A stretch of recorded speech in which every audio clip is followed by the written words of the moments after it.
you'll join us in prayer and pledge, please. So join me in prayer. Heavenly Father, we thank you for this day, this opportunity where we can gather together and discuss the business of the county. Lord, please give us wisdom and discernment in the decisions that we make and the impacts they have on our local citizens. Be with our nation, Lord. Watch over us, protect us. Be with our citizens this week as we come to the Labor Day holiday. Watch over those who will be traveling. Give them traveling mercies. We ask these things in your name. Amen. I pledge allegiance to the flag of the United States of America and to the republic for which it stands, one nation, under God, indivisible, with liberty and justice for all.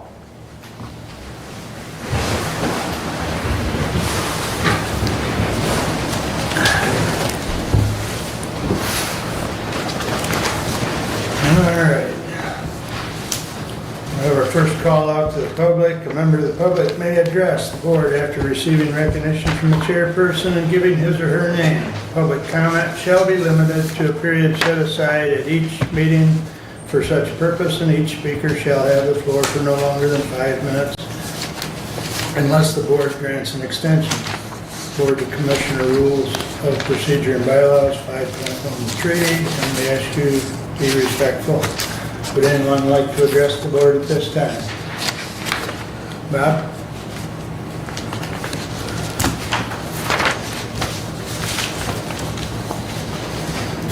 Thank you. I don't have more or less just statements. We've been looking at the response time, supposedly that we're lacking in having police to getting to the places. Supposedly this 800 is the ultimate goal of getting police response and better communications. Again, some of this rhetoric that's going that we can't get the police there on time, I think is lacking because we don't have enough police. So that I just find that controversial. I guess the other is kind of putting in place. Since I think it was China that once said, we'll take you over without firing a shot. I guess it's being somewhat evident. Things are going to be happening, and I'm encouraging a lot of folks. We've been looking at what we're going to have to do to protect ourselves, not police protecting us, but ourselves as citizens. And so we are advocating to have a much stronger look into the very near future and seeing where we're going to end up. I'm asking also that since we are having a lot of problems within our country, that I'm asking that anyone and everyone, whatever your flag and how you have your flag, one is that we're under duress, I would fly it upside down. I'm asking for a lot of different things, but we are also looking at several people in the militia down in Ohio and up here in Jackson to kind of come together. But anyway, thank you. Have a great day. Thank you, Bob. Anyone else? Okay, consent agenda. Move to approve. Support. Any additions or corrections? Hearing none, all those in favor signify by saying aye. Aye. Opposed, same sign. Correspondence is listed. Any comments on correspondence at this time? Just a comment on the state medication disposal event. We do have year-round disposal sites at the Sheriff's Department, and we can bring unwanted medications in the Sheriff's Department, and they will dispose of them. If people do have liquids, we do have the deter bags that can help with taking care of that stuff before they bring them in. And there's also a red box disposal site at Somerset Township, at the police department there, and at the Litchfield City Hall. So we have 3 drop-off sites, and Hillsdale City Hall also has drop-off sites. So we actually have 4 drop-off sites that are available year-round. But that event is also down in the old DCA property across from Stock Park coming up, and they also will have the medication disposal at that time. Thank you. So, you didn't mention not to dump the bottles out before you bring them in, right? Yes, we talked about that at the HSN meeting, yeah, Yeah. When you dispose of your medication, leave them in the bottles. yes. Yeah, don't dump them into a clear bag and just bring the clear bag. You leave it right in the bottle and bring it in the labeled bottle. They were talking about people were dumping it in the bag and taking it in and then going to the sheriff's department. Here they got drugs and, yeah, so leave them in the bottle.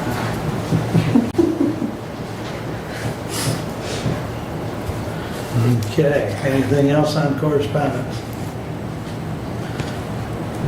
Entertain a motion to approve the regular agenda then. Motion to approve the regular agenda as presented. Support. Any additions or corrections? Hearing none, all those in favor signify by saying aye. Aye. Opposed, same sign. All right, regular agenda is approved. Mary Beth, good morning.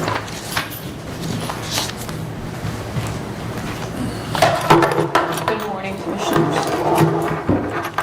You'll see included in your packet for this quarter's report, it is somewhat of a short report. We've been quite busy with a couple of major things that I'll talk about. The first one is relative to about a year ago, I shared with you that we were selected for becoming a certified community behavioral health clinic, and that has had a significant planning strategically as an organization about what to do with our Hillsdale site. And so part of the opportunity that the CCBHC is going to afford us as a community here in Hillsdale is the ability to expand for crisis services on site and a partnership with integrated healthcare on site.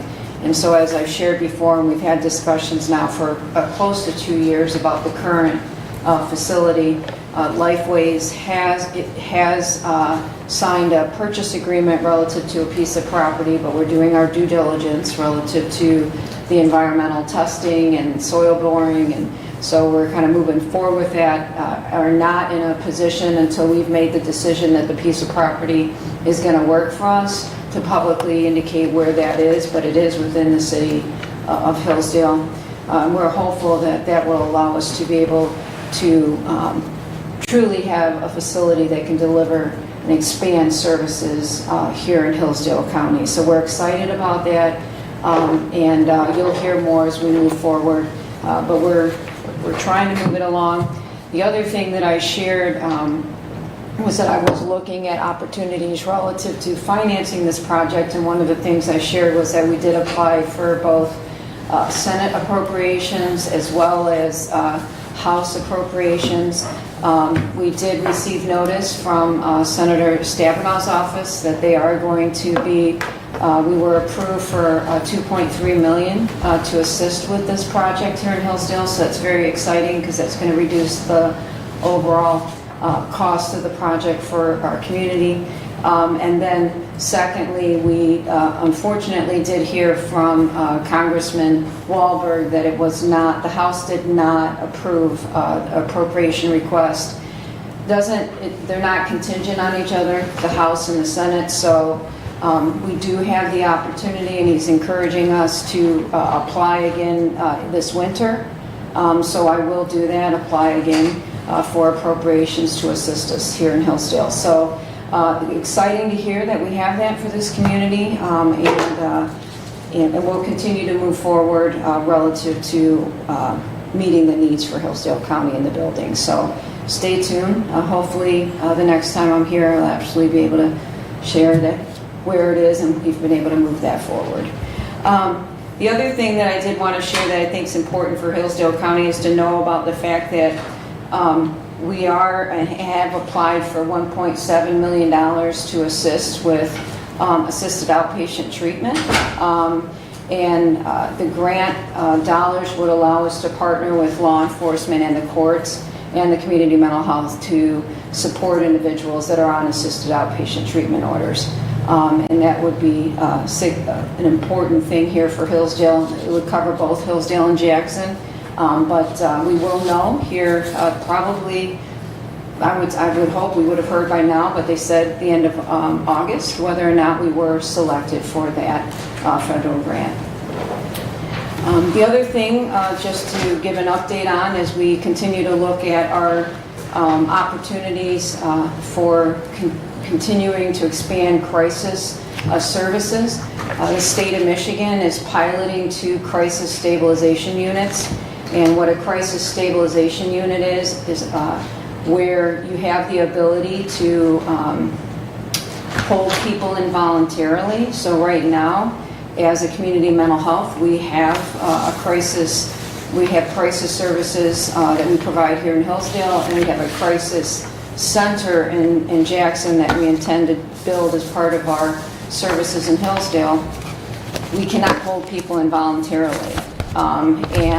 With the crisis stabilization unit, it allows law enforcement to drop people off and have a secured facility for up to 72 hours as you stabilize and assess individuals and connect them with services. So we are evaluating that as an organization about the opportunities that might afford us as a community. So more to come as we look at how the pilots shake out. It's a national model, and we're excited about that. With that, I will leave it open to any questions of any of the county commissioners. Go ahead, Brett.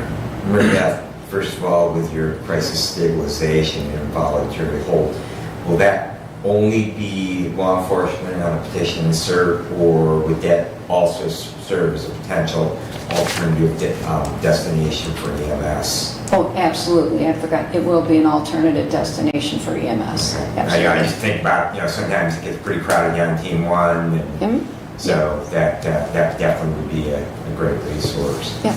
So following up to that, just how long have you been director at Lifeways now? 12 years. Okay. And educationally, I know you have a bachelor's and then a master's degree from Spring Arbor University, right? And that's an MBA, right? Yep, it's an MBA. Yeah, very good.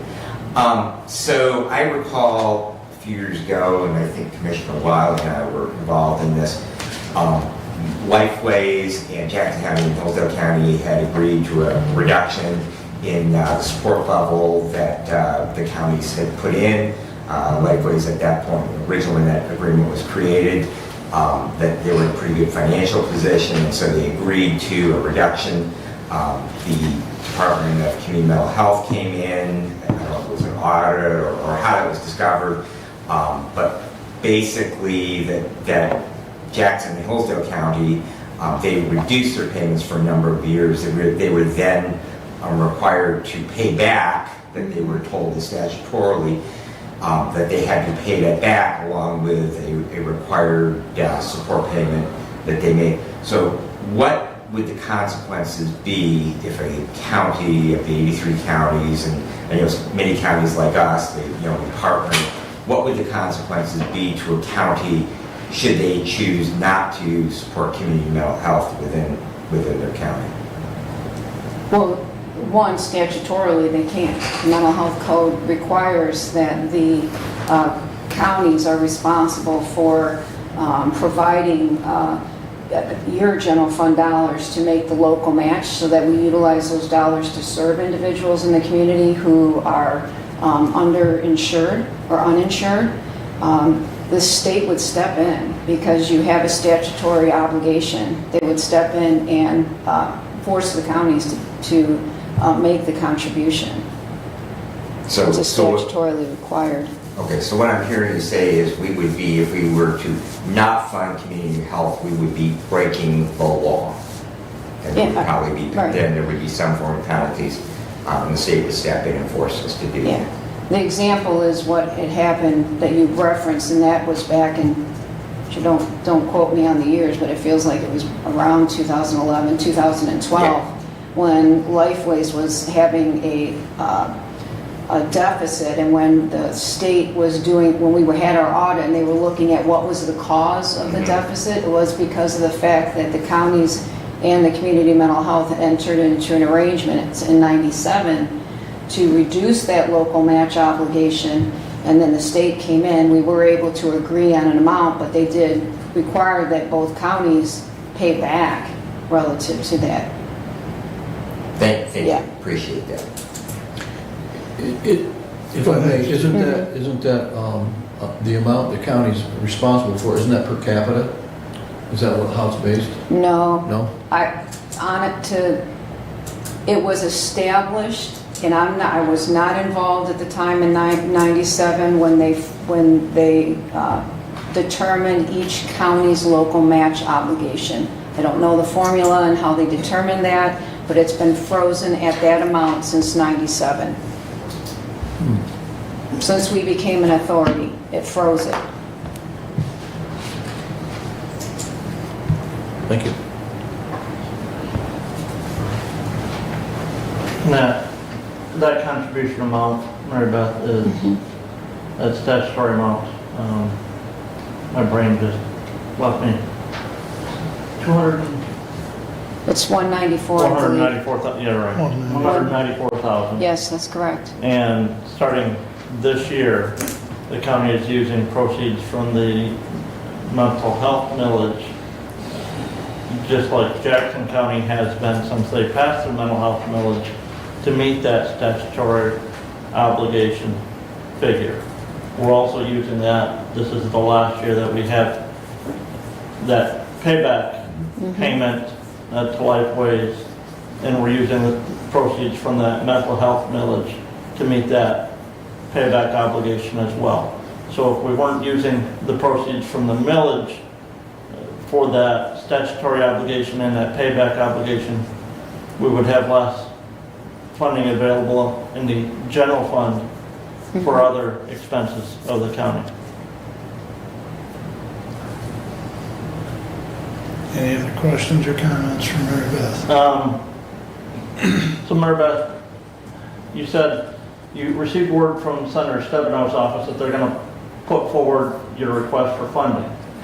But in Congress, the appropriations have to be approved by the House and by the Senate. So what's the likelihood of that funding actually being approved if the House is not going to include it in their funding? So what I've been told, and again, I'm not in the weeds relative to the process, is that they're not contingent on each other. Congressman Wahlberg did submit a request to support us relative to appropriations.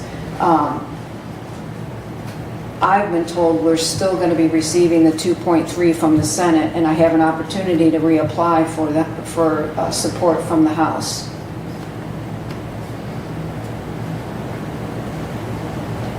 But that would require Congress passing a budget, and if the House doesn't include that, how can you get it in the Senate?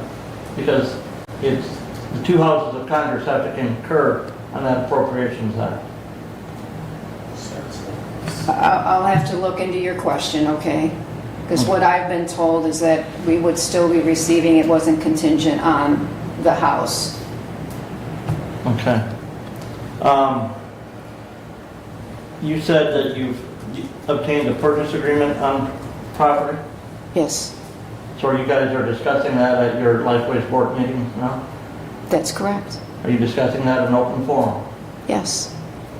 But you won't disclose to us here Oh, no, today? not in open forum. No, we have not. I'm sorry. It's only been in committee meetings relative to it. You have a purchase agreement, right? Yes. You may want to refresh yourself with the Open Meetings Act.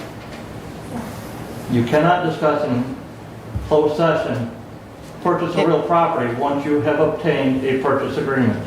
It hasn't, We have not been in No. closed session. it's not been in closed session. It's been in at the committee level, the finance committee level of the board and the facilities committee level of the board. Okay, but those are open to the public, right? And the meetings are open. But even though you're discussing that in a meeting, in an open public committee meeting, you won't disclose that location to us here today?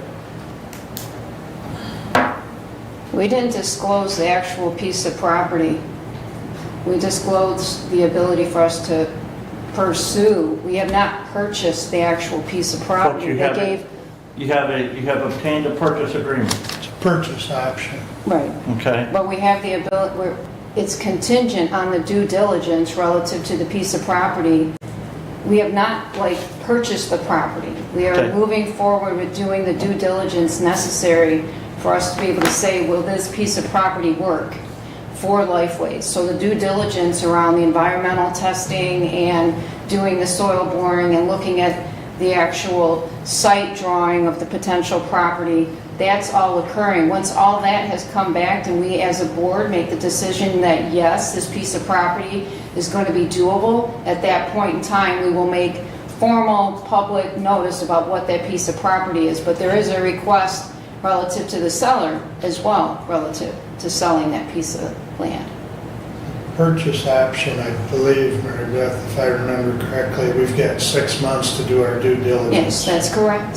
And rest assured, when we discuss it, we'll go into closed session to discuss the purchase of real property, and Commissioner, then we'll come out. Commissioner, if you do, Yeah.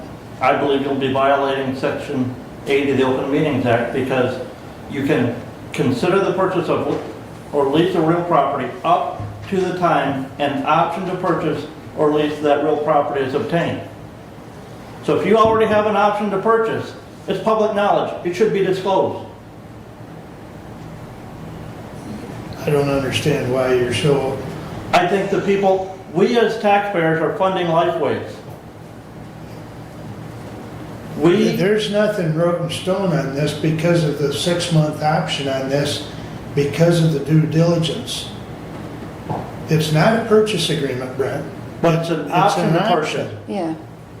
It says up until the time that the option to purchase is obtained.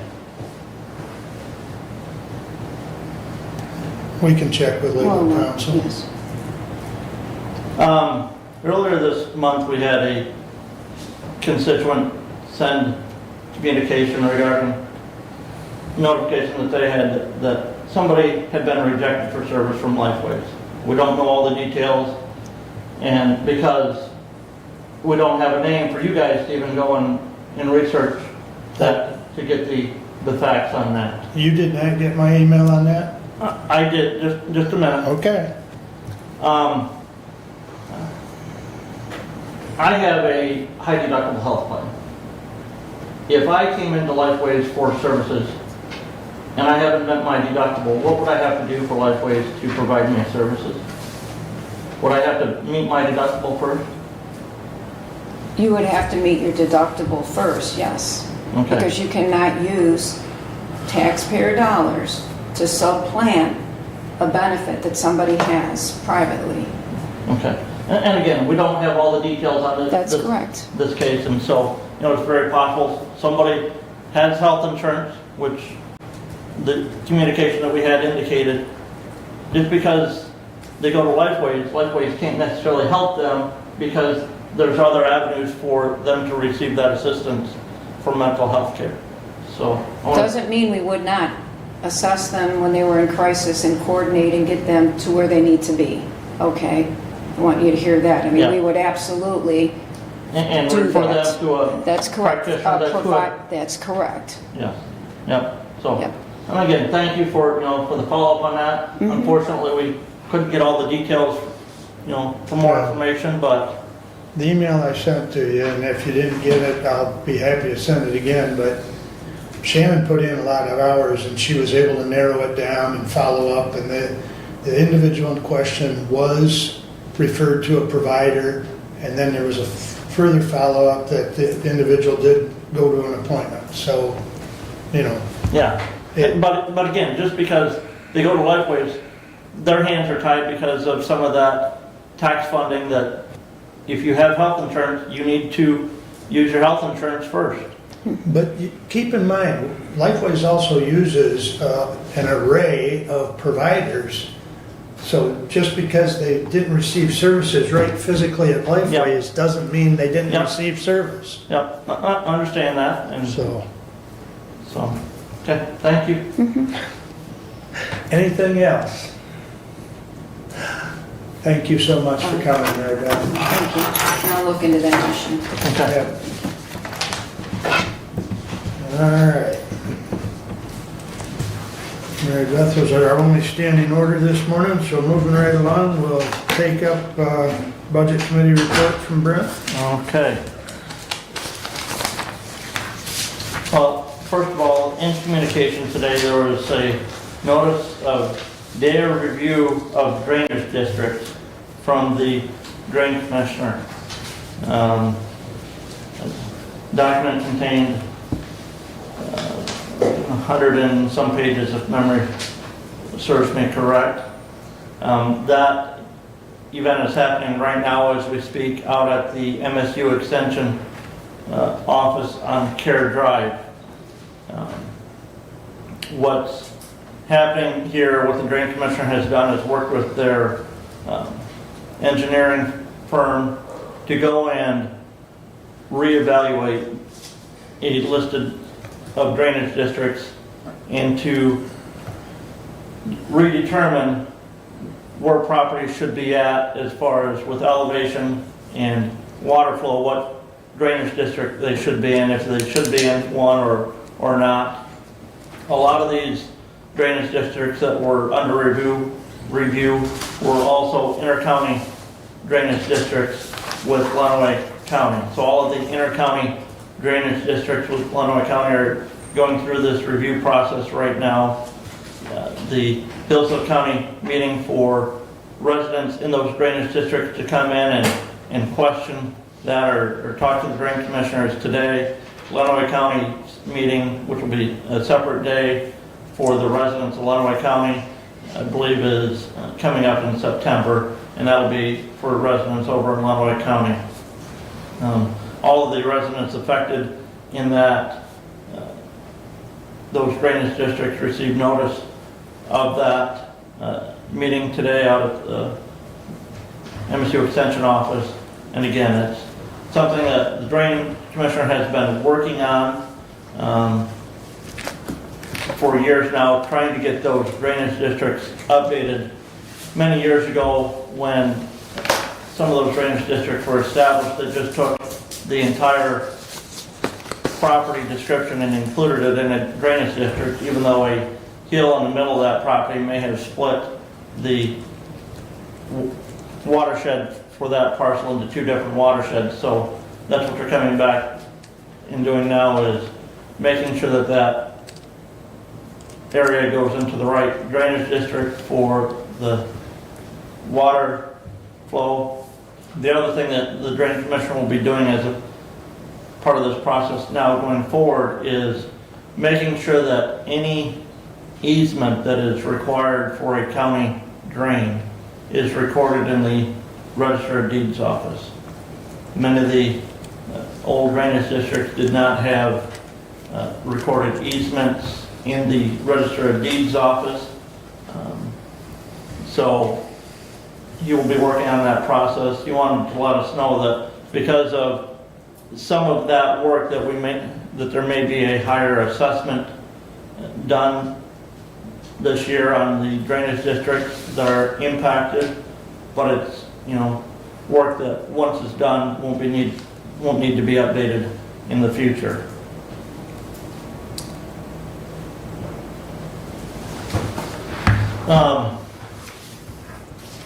We had Wellwise Services board meeting last week. Thursday, had presentation from the staff there on the budget for Wellwise Services for the 24-25 fiscal year. That budget year begins October 1 of this year. We will be looking at dipping into the fund balance there to keep the funding level at the 23-24 level for the area agencies on aging in Lenawee and Jackson County, and for the senior center in Hillsdale County for their congregate meal and home delivered meal services. The agency is anticipating a reduction in that funding from the federal government in the next budgeting process, but in order to keep those other agencies whole, we will be dipping into our fund balance there to do that. I passed out to you all this morning some information I had the finance director put together. Last meeting we had in our packet the expenditure report for the year, and at that point in time it showed a We were about 48%, almost 49% of budgeted expenditures year to date. One thing that report that we see on a monthly basis does not take into account is a large expenditure that we see generally at the end of the year, which is the transfers out of the general fund. So I had the finance director put together a report on where we anticipate being at as far as revenues and expenditures at the end of the year based on current projected activity. And so that's there for your review today. You'll notice on the third page that based on the anticipated revenue and the anticipated expenditures, we're currently projecting about an $18,000 increase to our fund balance. And that is anticipating allocating all of those funds that we have set aside right now to allocate to the resources where we had anticipated them being expended. One thing that this does not include would be we're still waiting to hear from Broadspire on if we're going to have to contribute some additional upfront funds for the recent work comp case that we've had with them. We do know what that anticipated cost is over the future of that claim, but we're not sure if they're going to require a large upfront lump sum payment on that.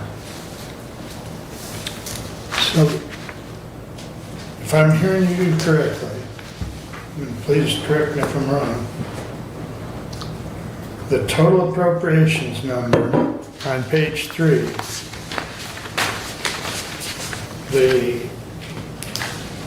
the one column is the 24 amended budget. Right.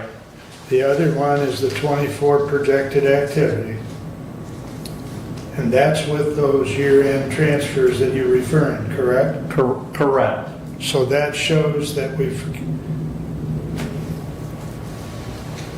we'll be about $400,000 under budget. The total, okay, we're talking lower revenue, lower expenses as well, Commissioner. Okay? So we're projecting lower revenue as well as the revenue is on page 2. 2. Yeah. The expenses are on page 3.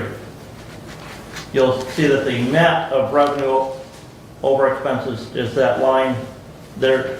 They're above the fund balance, beginning fund balance. Net of revenue over appropriations Right. is $18,538. Okay. So with the reduced revenue, but also reduced expenditures, we're still looking at about just a $18,000 increase to the fund balance.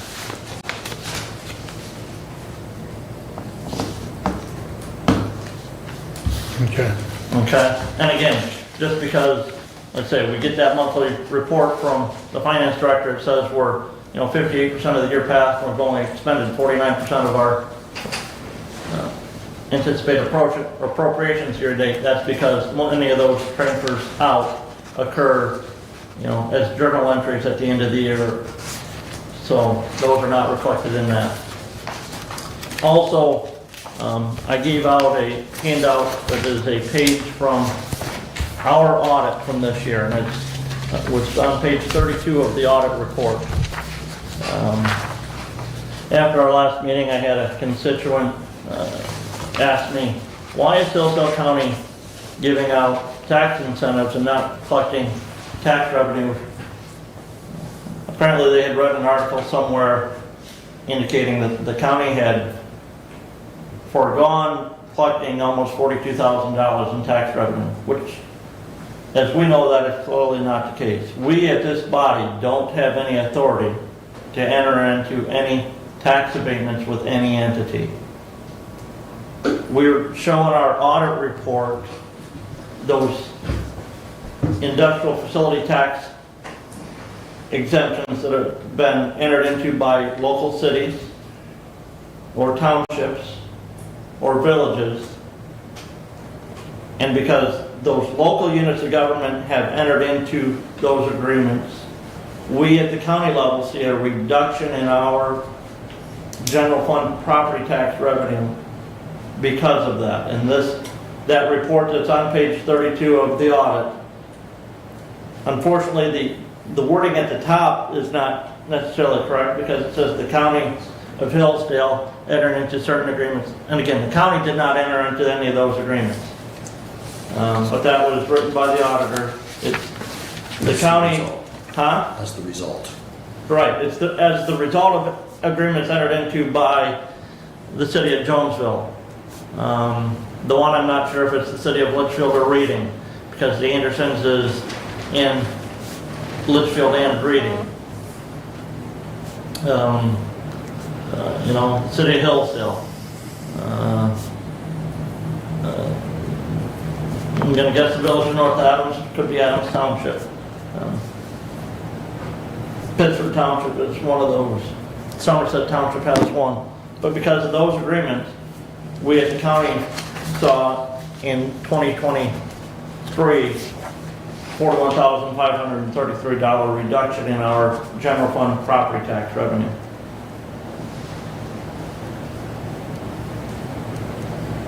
And that's not the collective result for those IFTs, that's only on the county's revenue. That's on the county's general fund revenue only. Correct. That's not what the local municipality saw for a reduction. That's not what the county would have seen in the special, School districts, any of those The- things that, well, you take even at the county level, the millages, special millages that are approved for Lifeways, for, the mental health millage, the ambulance millage, the senior center millage. Those things would be in addition to to that. these amounts here, these are only the county operated. Correct. Thank you. And again, it's the county, we as the Board of Commissioners, the county has no say in that. Right. But, to that point, you can't just single out Hillsdale County because all Correct. of the counties are doing it to attract businesses. Yep. It's a simple economics of it that if we don't do it, that business may go somewhere else. Yep. So, I just bring it up because somebody said, why is the county had nothing to do with this. that's We correct. just reported that we saw this amount of reduced revenue. But If I- somebody has an issue with it, they should bring it up to their city council Yeah. or to their township board or to their local village council regarding that because they're the ones who grant those exemptions. Go ahead, Steve. Also, those exemptions, they are time sensitive, right?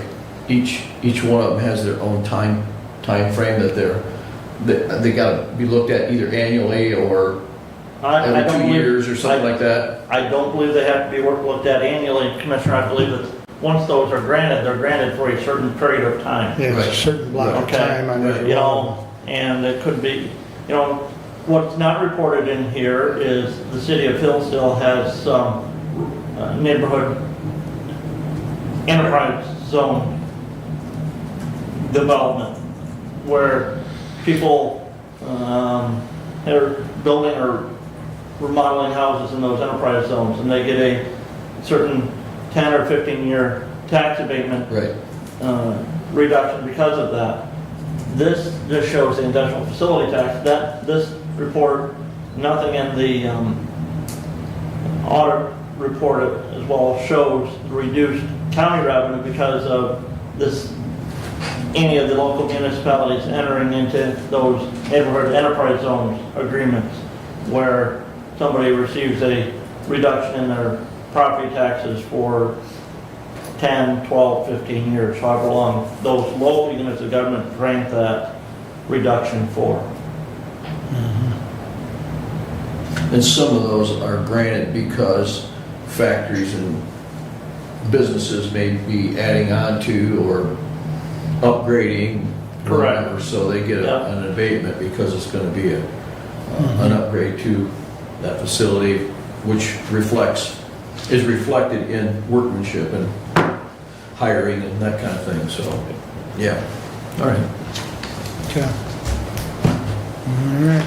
I will just mention one thing from the Board of Health Commissioner meeting, and then I'll let you talk about the retirement party for Paul Andriachi, who is leaving the Board of Health as the director of the Environmental Health Department, is next Friday, September 6th, in Three Rivers.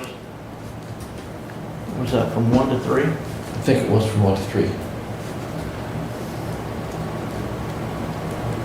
And unfortunately, Commissioner, I won't be able to make it, but Commissioner Wiley, I wanted to make sure that you knew about that because of your many years of service there on the Board of Health and working with Director Andriachi, so. Yeah.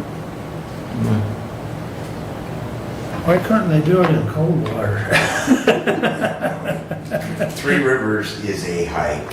It is. Well, I was there Sunday Well, I know the way to get there. and further west than there Sunday, so, yeah. All right, thank you for that. And that concludes my report at this time. All right, any questions for Brad? Go ahead, Brad. Commissioner Leiner, I heard you describe a potential deficit dipping into fund balance for well-wise services. Am I under the understanding that the director is asking for a pretty significant raise over there? We are in negotiations with her on her contract compensation for the next year, yes. So she has a year-to-year contract? Year contract? The last contract was a 2-year contract, but 2 or 3 year contract, but it opened the compensation figure up this year.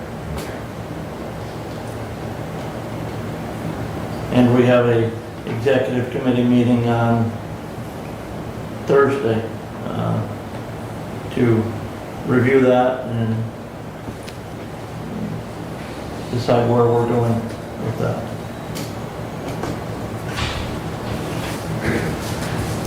Thank you.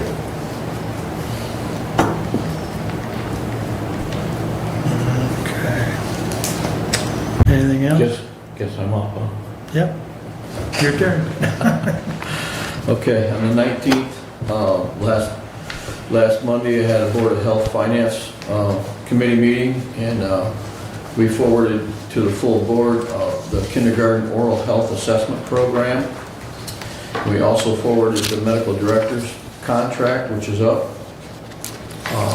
We also forwarded the building security improvement project, and we forwarded that to the full board, as well as area on aging, which Commissioner Leininger touched on, the provider allocations. And then, let's see, that was Monday. Then Tuesday I had the Human Services Network meeting, and we had a pretty good presentation from Eric Cole on the Samaritans, and he touched on the services they provide: foster care, independent living, psychic behavior, affordable living, and also they work with New Americans and a refugee foster care program. So he did a pretty good presentation there. There were 24 representatives there at that meeting. And also in October, we have the annual executive vote-in meeting. So we'll be voting for new executives at the Human Services Network. So that'll be an interesting meeting. And then on Thursday, I had health department meeting, full board, and we had the kindergarten oral health dental hygienist to do evaluations on kindergartners for referral only. That plan is going to be funded by a grant of $63,000, along with funding from the designated fund balance for use in dental outreach and education. And this was passed by the full board. So the program is going to go forward for the kindergarten oral health dental hygienist. And Commissioner, we didn't discuss, we got one dental hygienist, right? Well, the plan for that is to actually contract out with the Right. dental hygienist to do that, so that individual will not be a health department employee, but be subcontractor for the health department. Yeah. Because as we know, state funding, who knows if that state funding, if that's going to continue from one year to the next. And that person will just be doing assessments and giving notice to Referrals. parent of the kid that, that child entering kindergarten should see a dentist for some additional follow-up. But what we didn't discuss was that one dental hygienist for all 3 counties. So it's going to be a very busy person to cover all 3 counties for all the kindergartners. So, and I don't know how nobody asked that question, and I didn't either until I started writing this out. Well, that's going to be a pretty busy job for one person to cover all 3 counties for all them kindergartners. That's a lot of teeth to look at. Yeah. So then we looked at the medical director's contract with Dr. Luke Perello. There was a few updates to it, but no major changes. And the board passed that, accepted it as it was presented to us. Then the building security system upgrade for each of the health departments in St. Joe, Coldwater, and Hillsdale is going to be upgraded to key fobs. They're going to get rid of the keys and they're going to go to a fob. Okay, so the cost for upgrading Hillsdale is $9,371.85. The cost for Coldwater is $9,401.85. And the cost for St. Joe is $5,808.90, and that's a grand total of $24,582.60 to have the security system upgraded to key fobs. So they're moving forward with that. The board passed that also. I guess they said, according to Teresa, they spend $1,500 every time they have to rekey the place, and every time an employee they change employees or something, they have to rekey. So this is going to be something that's it's a big investment to begin with, but going down the road, it's going to save back because all they have to do is reprogram the key fob.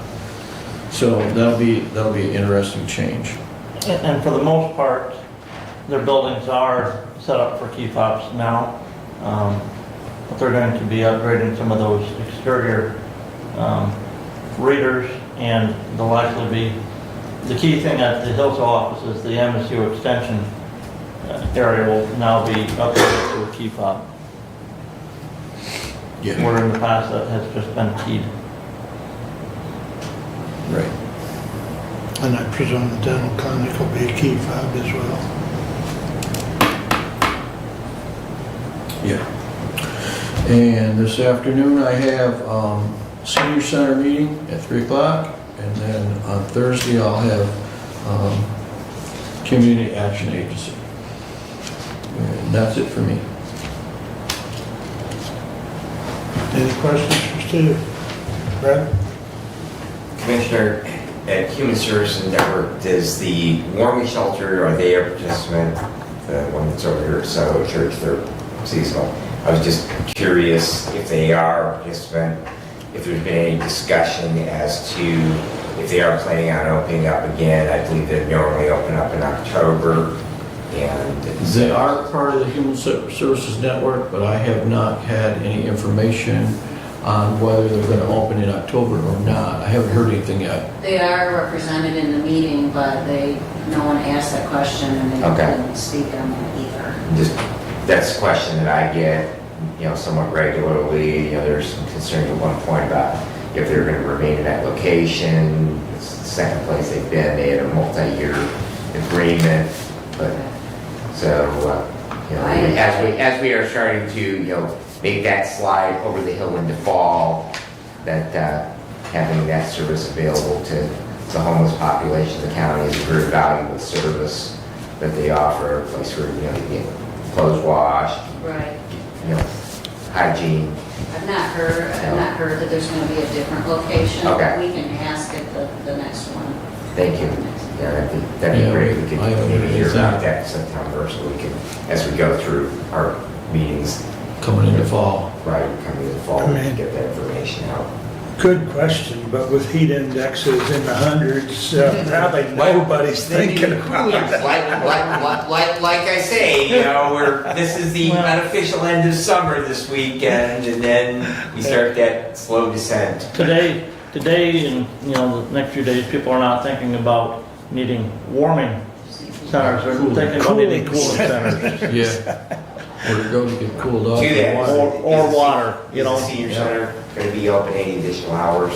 Pardon me? To that, I just was curious if the senior center was going to be open any additional hours in cooling center. I haven't got any notification on that, but I will find out this afternoon in our meeting. Awesome. You know, Awesome. I wouldn't be surprised if they wouldn't offer some extra time Yeah. for that. Yeah, because at least today,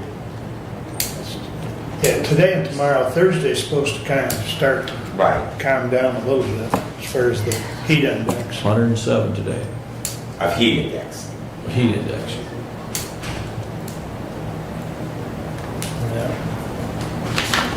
Yeah. And of course, never mind. Brad, you're up next.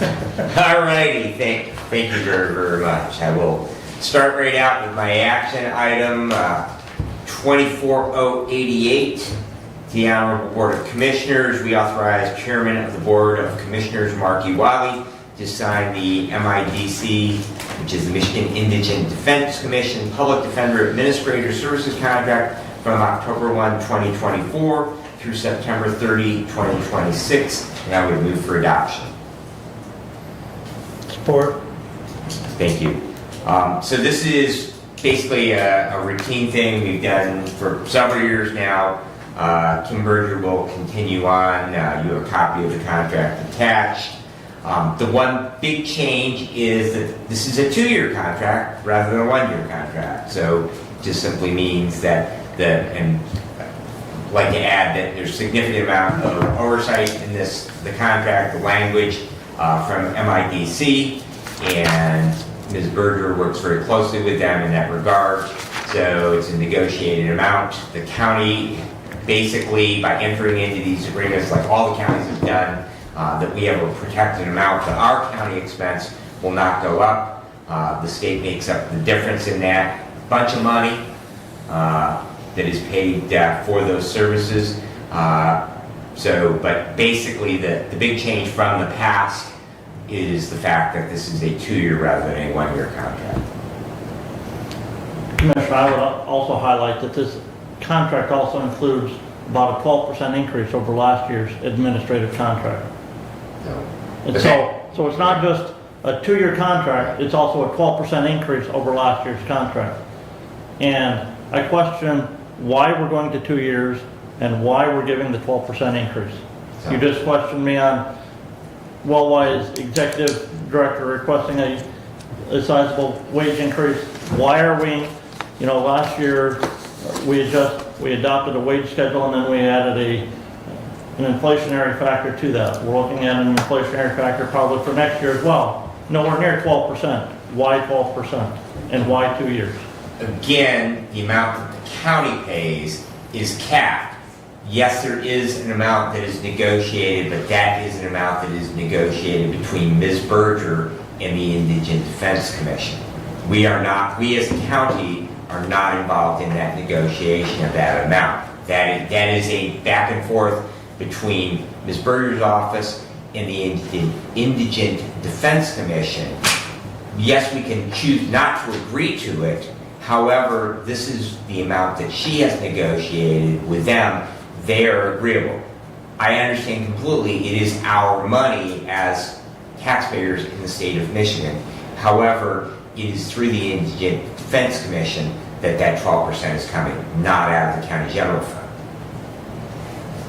And Kim works with a regional person, and that regional person works with Kim as far as letting her know what her counterparts are doing and/or being paid, so that's all part of that negotiation.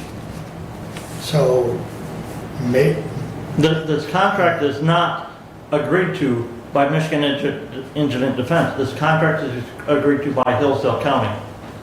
Because she is providing services to Hillsdale County. correct. Yeah,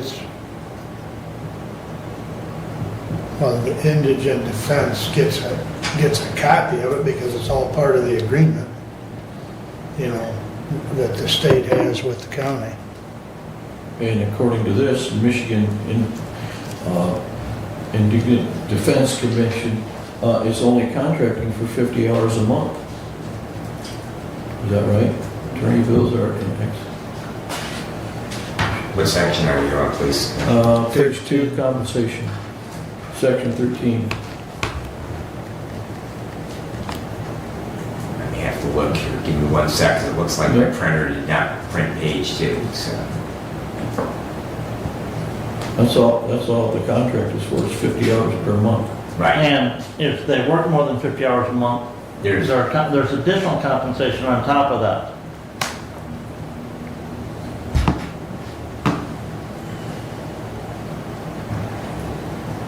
Right. Which is the same hourly rate.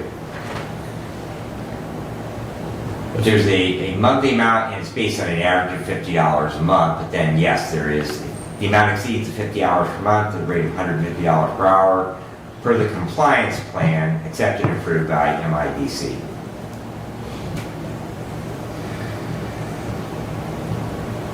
And then there's an additional caveat in there that if the billings do not exceed the 50 hours, no additional payments will be made.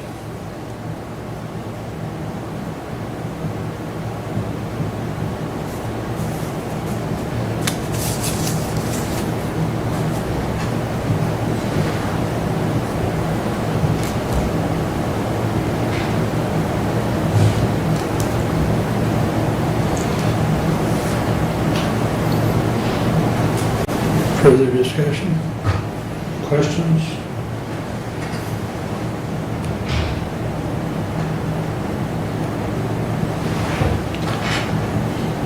Are we ready for a vote, gentlemen? Hearing no objection and no further discussion, we'll do a roll call. I didn't have a sound I think it's our only action item today. Commissioner Ingles, Yes. Commissioner Lanius, No. Commissioner Wiley, Yes. Commissioner Benzie, Yes. Commissioner Leininger. No. Passes 3-2. Please continue. Thank you, everyone. I attended the 911 board, the Emergency Telephone Services Board on August 21st. They've had a couple of dispatcher positions open up. One of the current dispatchers relocated out of state, one took another position elsewhere.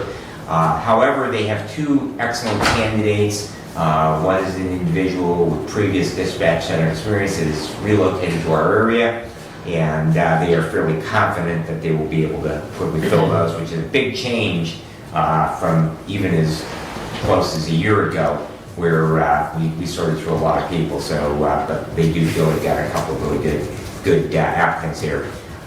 Central Dispatch is ending their tow company rotation. Currently, the towing services companies that serve Hillsdale County, when an individual is involved where their vehicle is disabled in an accident or other things out on the road, Central would then call in a rotation, very similar to what we do with the medical examiners in the morgue of the month.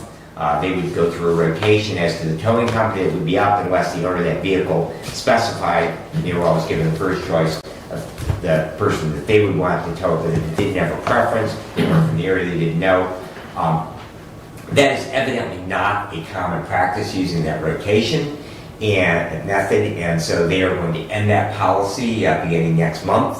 What will happen now is the owner of the vehicle will still continue to be asked if they have a preference in who to tow. If not, it will be at the discretion of the law enforcement officer on that scene to then ask for what they feel would be the nearest or most appropriate based on equipment towing company to handle that tow. So that would eliminate any preference and hopefully open that up, make it a little bit fairer market. That's the thought. And like I say, it mirrors policies from surrounding counties.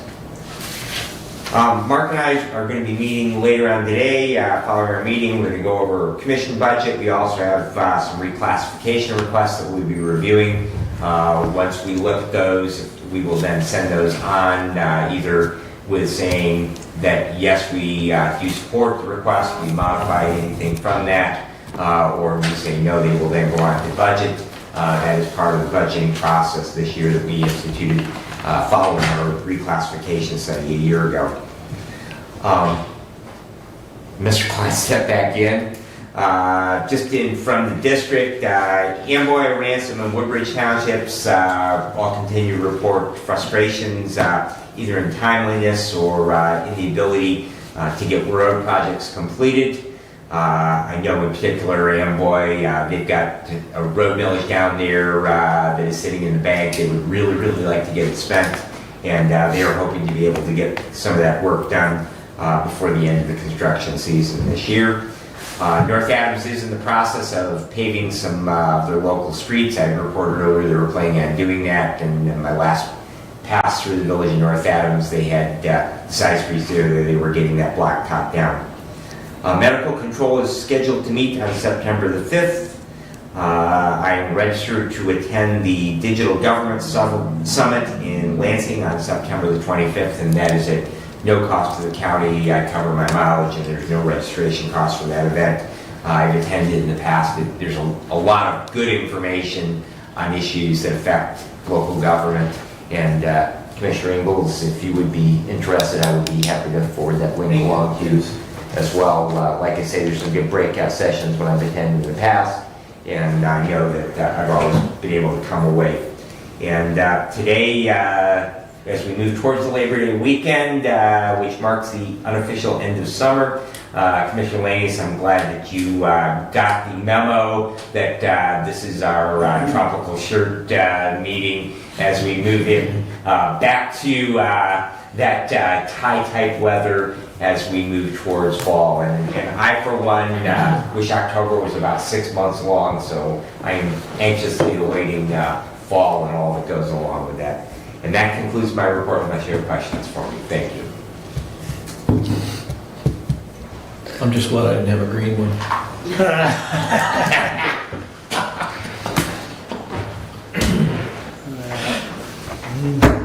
Any questions or comments for Brad? All right, Doug, you're up. Okay, first up I have materials management plan notice of intent. I did receive an email from St. Joe County. The county administrator is not interested in participating in a three-county collaboration. The form for our notice of intent is in our packet. We need to complete the form as a single county, authorize chairman's signature, and send to Eagle.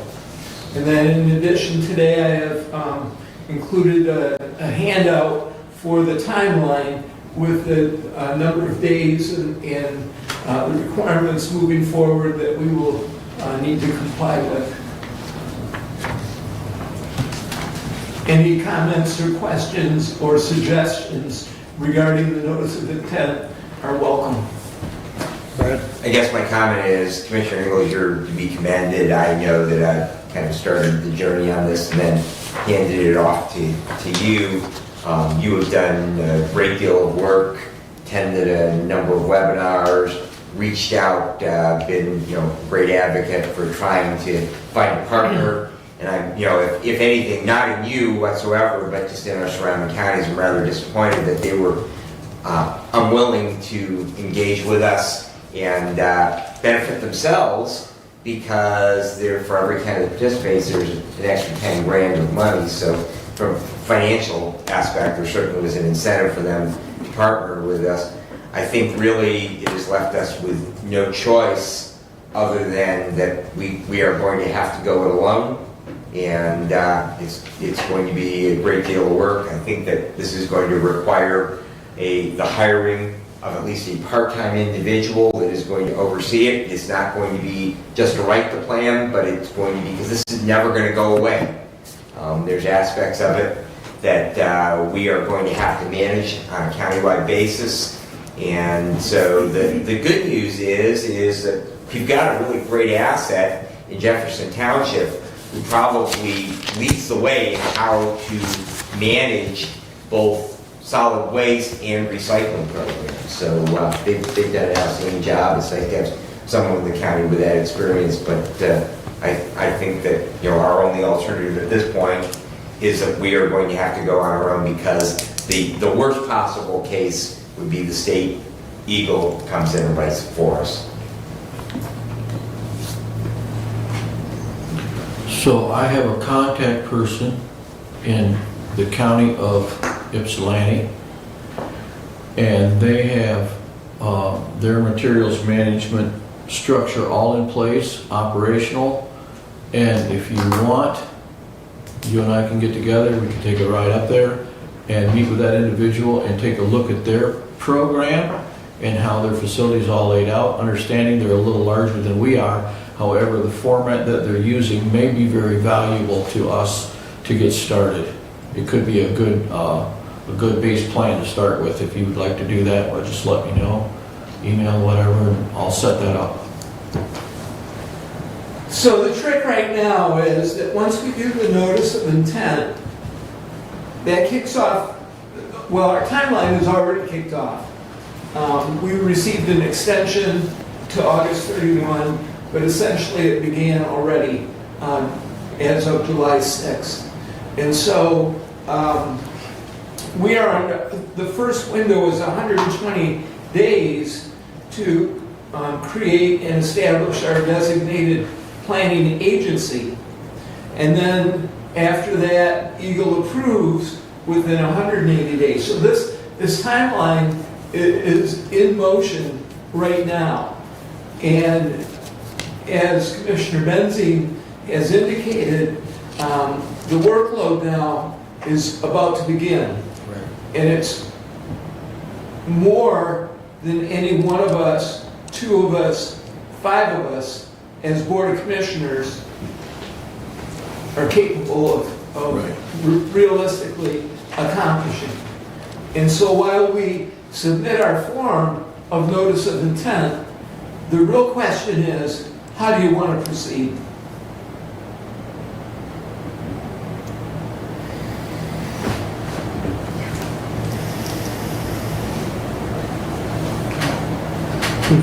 Anyone got a comment? Well, in June, Commissioner, June 11th, we approved filing that letter of intent to submit to Eagle that we're going to do a single county plan. To your comments, Commissioner, you said the other counties are not benefiting by joining with us. Branch County is already benefiting the extra $10,000 because they are doing a joint plan with St. Joe County. They don't benefit anymore by adding another county to that planning region. They've already got the extra. It's just if you went together with another county or multiple other counties, you got an extra $10,000 from the state for that. So adding up, Per county. no, just extra 10. It's not per county. It's just an extra 10,000.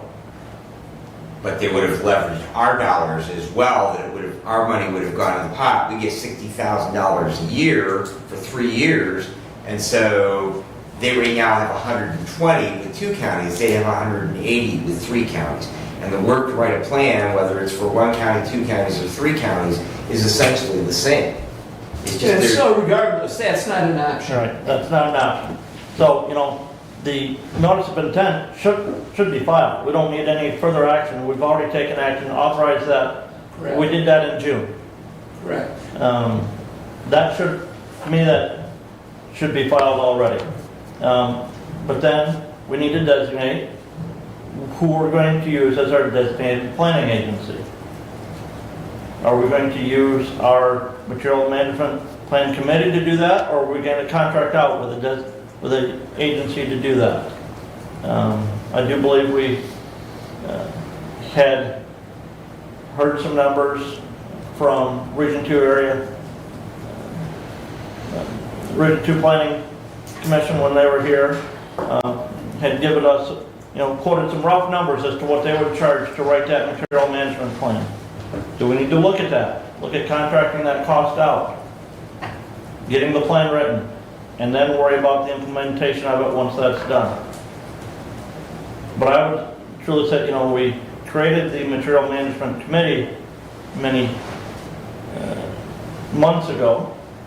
So that committee, the formation of that committee, we need to get people appointed to that committee and ask them to say, should we look outside, or do you individuals want to write this plan in-house? And so my question to you, Commissioner Langer, is we who?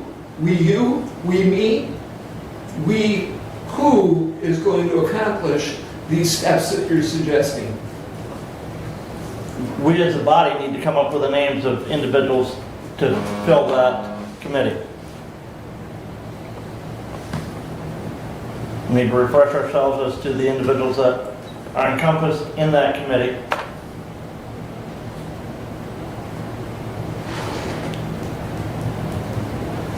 Get those individuals on board, and then, again, It sounds pretty fuzzy when I hear a collective we.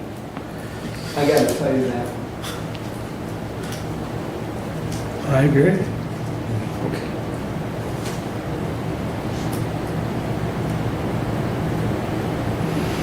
Commissioner, do you remember what is supposed to make up that committee? Yeah, it's in the resolution, but it's actually in the It's in guide that we were given in our packet. Right, I sent last night, I sent a packet, they had the, Right, let me just pop to my email here. yeah.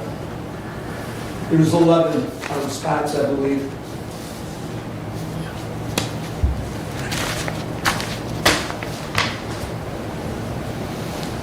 And Commissioner, I do believe it's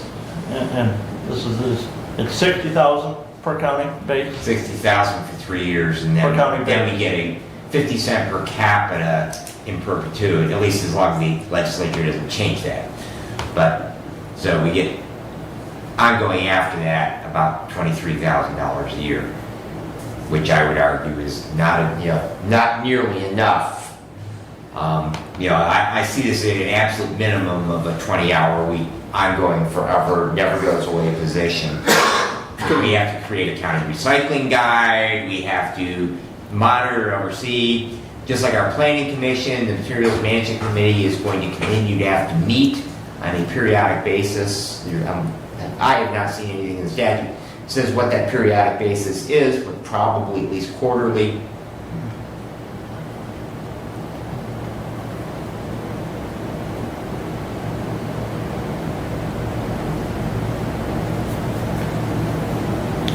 I'm looking for that guide, sorry. I sent yesterday. I thought that was just a copy of their, There's a link. oh, okay. There, okay, yep, thank you.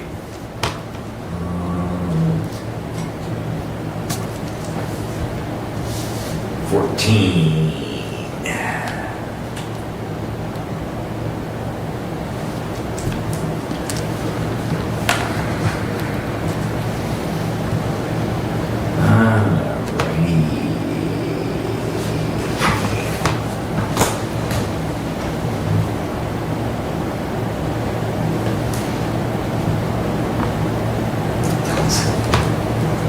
Appointments.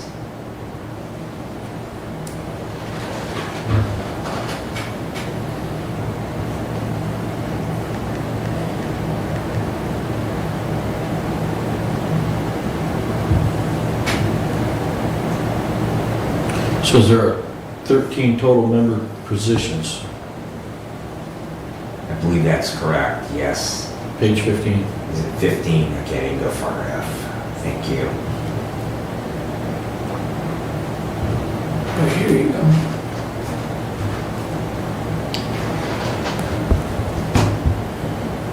Uh, 13 total.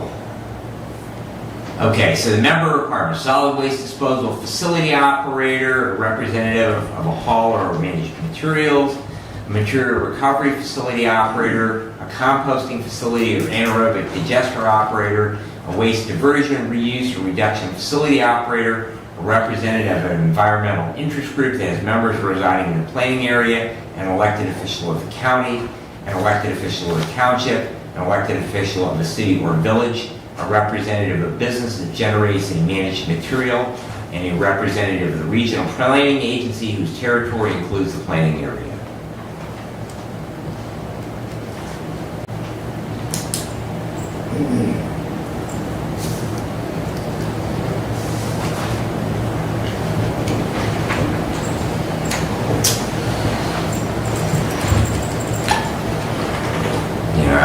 I would say that, we have probably from Jefferson Township, we probably could get two of those people, two different individuals, obviously, but since they both operate a facility and the area township has been doing this for a long time, so they probably have the most knowledge of anyone.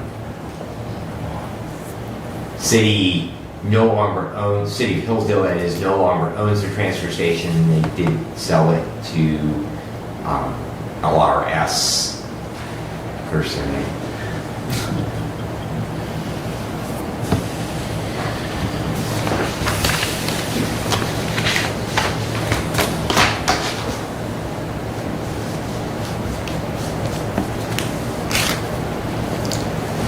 So there's no established, or the resolution established the committee, but there was never any appointment. Never any appointees made because we were waiting to see the direction that we were going to go into if we had a multi-county agreement, which changes the makeup somewhat. Right. So my suggestion is that we begin to move forward, that we advertise that on the county website, that we're looking for those individuals. Commissioner Nichols, I would be willing to work with you to help in recruiting some of those members. I know that you have a contact from LRS for the general manager. You met him at the city of Hillsdale. So, the city is the largest area, within the county. Commissioner Lanius, I know you have the city of Jonesville as well. So, perhaps that because this will be applied for, it won't be that we just pick. So, you could most certainly ask Mr. Gray over at the city of Jonesville, and I can't recall the city manager in Litchfield now. And of course, She's right back here. Sitting right here. yes, so, In addition, Commissioner, we as the county approval agency, as we're the Board of Commissioners, we're going to authorize and approve this plan. I think we should, the designated planning agency is the agency, and the specific individual is the agency designated by us that shall serve as the primary government resource in the planning area for the administering and the developing of the material management plan. The material management committee, if you look in the definitions in that guide, is a permanent body that is appointed by the county approving agency or the Board of Commissioners to direct the designated planning agency in the preparation, coordination, and ensures fulfillment of the material management plan. So, I think we can, reach out to, whether it be Region 2, and say, please give us a bid to write a material management plan for Hillsdale County. And we can look at that and decide, is that a avenue that we want to go down?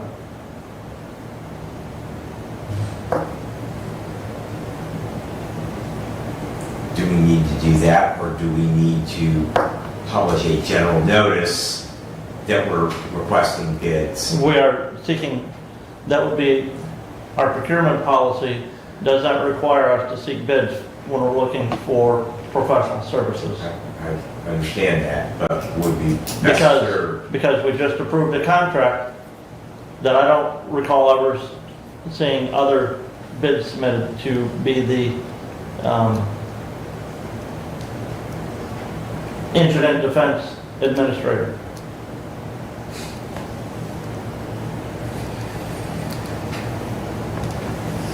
Do we have a resource at the Jefferson Transfer Facility, a person who might be one that would be that part-time person? And how do we proceed if that might be the case? Yeah, I think first of all, we need to write a job description for the position we're looking for before we can even explore the idea of what it would be that we're wanting to hire.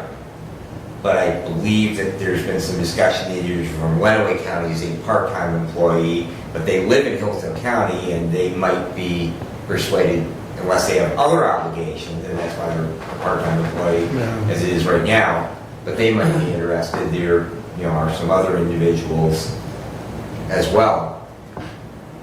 Okay.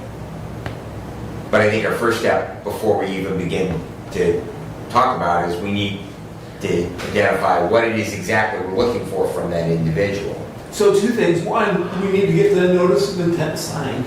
And we need a motion to authorize the chairman.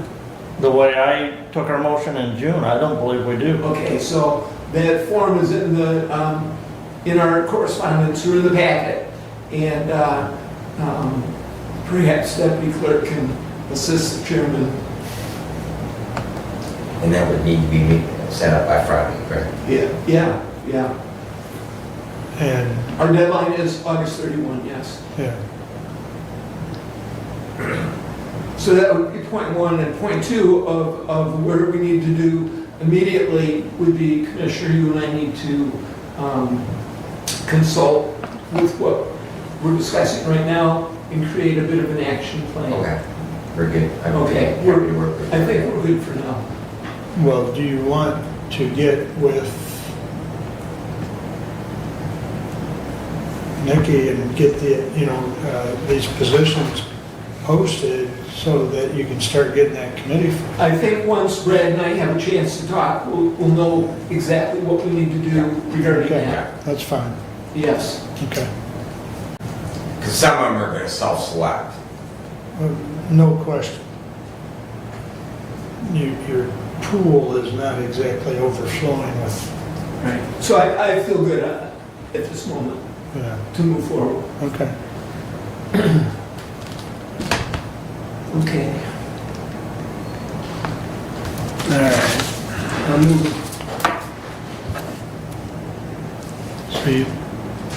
So that Abe and I just need to print that off? You said Yes. that's in the package? It's an online thing. Oh, it's an online thing? Okay. Yeah. I'll work with Abe on that. Okay. Thank you.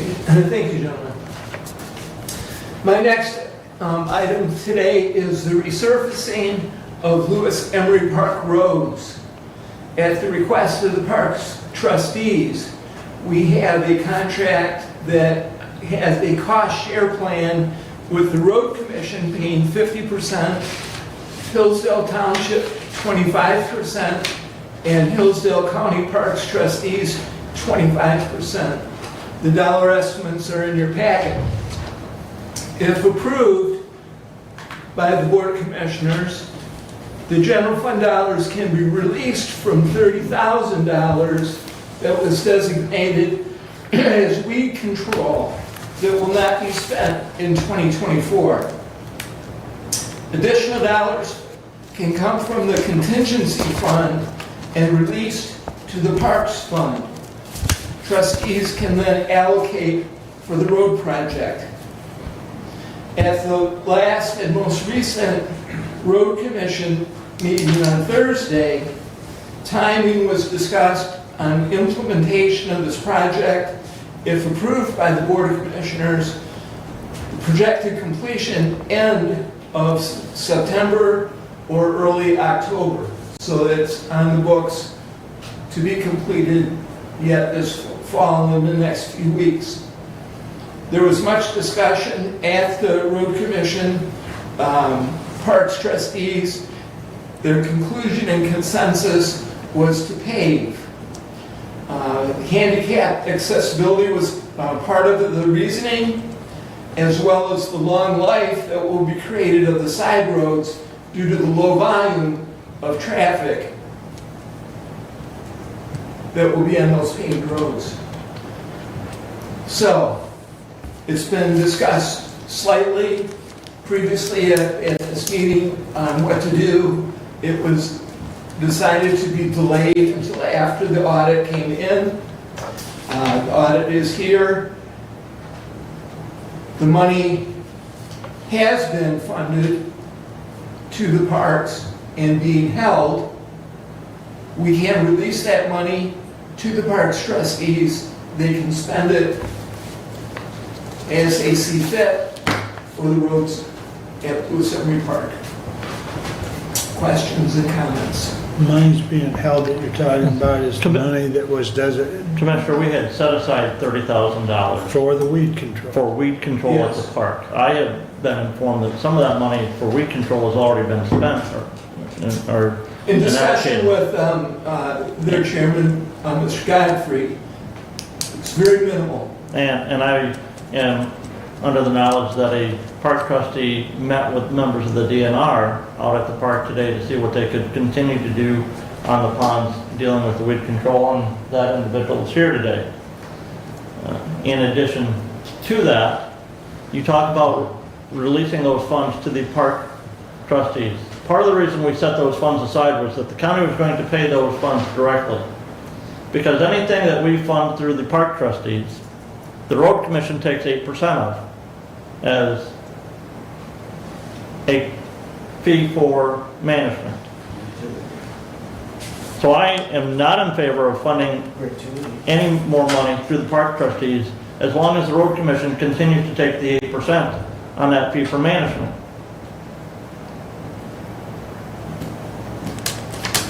We at the county, we have and where this 8% figure came from, I don't know.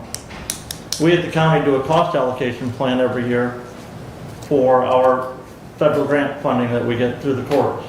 And we actually have a cost that the county clerks, the county treasurers, the county finance department associated to the roads, to the road commission, but we never send them a bill for that. We've had discussions with members of the road commission, park trustees, about them not charging that because in the last fiscal year report that they gave us last year at their budgeting time, they were projecting that that was going to be $5,500 of expenses this year, that administrative fee. Well, now if we funnel another $38,000 to that, add another 8%.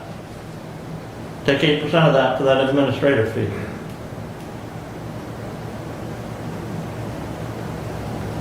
Mr. Chair. Go ahead. Thank you.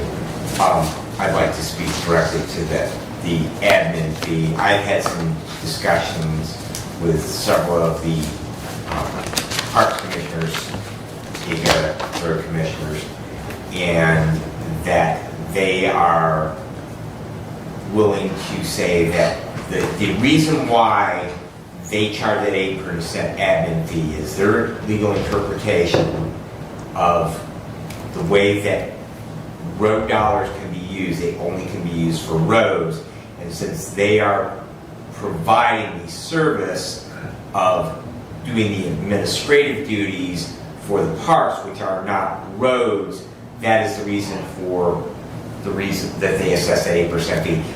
That is a discussion for another day about that. But in regards to this particular issue, since the dollars would be used for roads, the road commissioners that I have spoken with, I believe one of them is here in the room today, they have said that the 8% would not be allocated towards these dollars because we are not spending, we the county of Hillsdale are not spending, but they are being appropriated into the parks, but because they are being used for county roads, they would not assess the 8% management fee or administrative fee to the dollars that would be used specifically for, if they were to allocate them towards roads, they would not assess that 8% on that amount of the budget that was used on the roads because it meets that criteria they have under statute that the work is being done for the roads.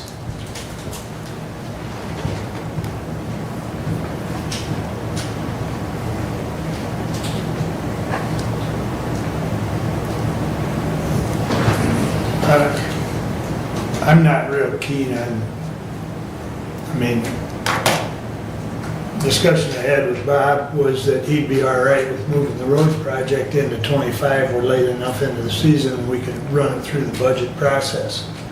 But with that said, and I told him the same thing, I'm not keen on the 30,000 that was allocated for weed control, of moving that to roads, because the weed problem's still there.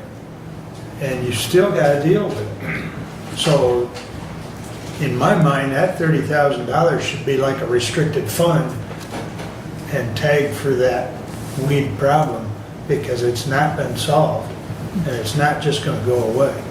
And, you know, and I don't know if Road Commissioner Klein, Park Trustee Klein has an update from his meeting with DNR today as to Come on up. any. Commissioners, Yep, come on up, Mark. I attended the meeting this morning with the Department of Natural Resources. We also had a representative from Aqua Technologies, and it was concerning mainly the weed problem at Lewis Emery Park. Aqua Technologies can acquire a product, it's a pellet that they can apply to the bottom of the ponds that will help with the control of the lily pads, and they can begin immediately once they get a permit from Eagle, which Eagle does grant these permits readily because they aren't that harmful to the environment. They also talked about using a spray on the lily pads, but we can only spray in certain areas to help control the weeds in those areas. They won't let you spray the whole pond. On the DNR side of it, we talked about what we could do with Lewis Emery Park.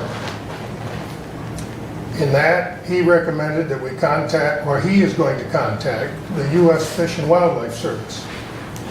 Have them come down, do a tour, talk with the commissioners or the trustees, and then his suggestion was that we do like a wetlands mitigation, that some of the ponds would be turned into wetlands. Other ponds, where they had funding, could be turned into more of a fishing area. So, and their goal is a recreation for everyone, bird watchers, fishers, hikers, and so that would be the ultimate goal with the USF&W.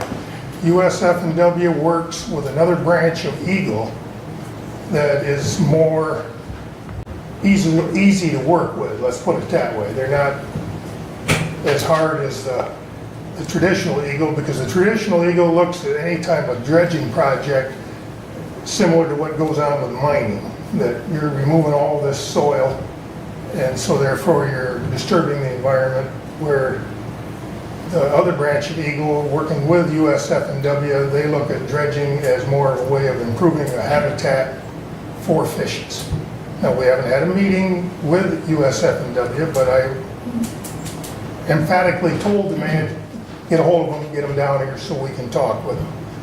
As far as the roads, I agree with Bob Godfrey, we probably wouldn't get it done this fall anyways. It would be a next year's project. That we're too far into the season. In fact, we're into seal coating right now. That's our big area, and we've had to re-seal coat roads that failed last year because of the product that was used.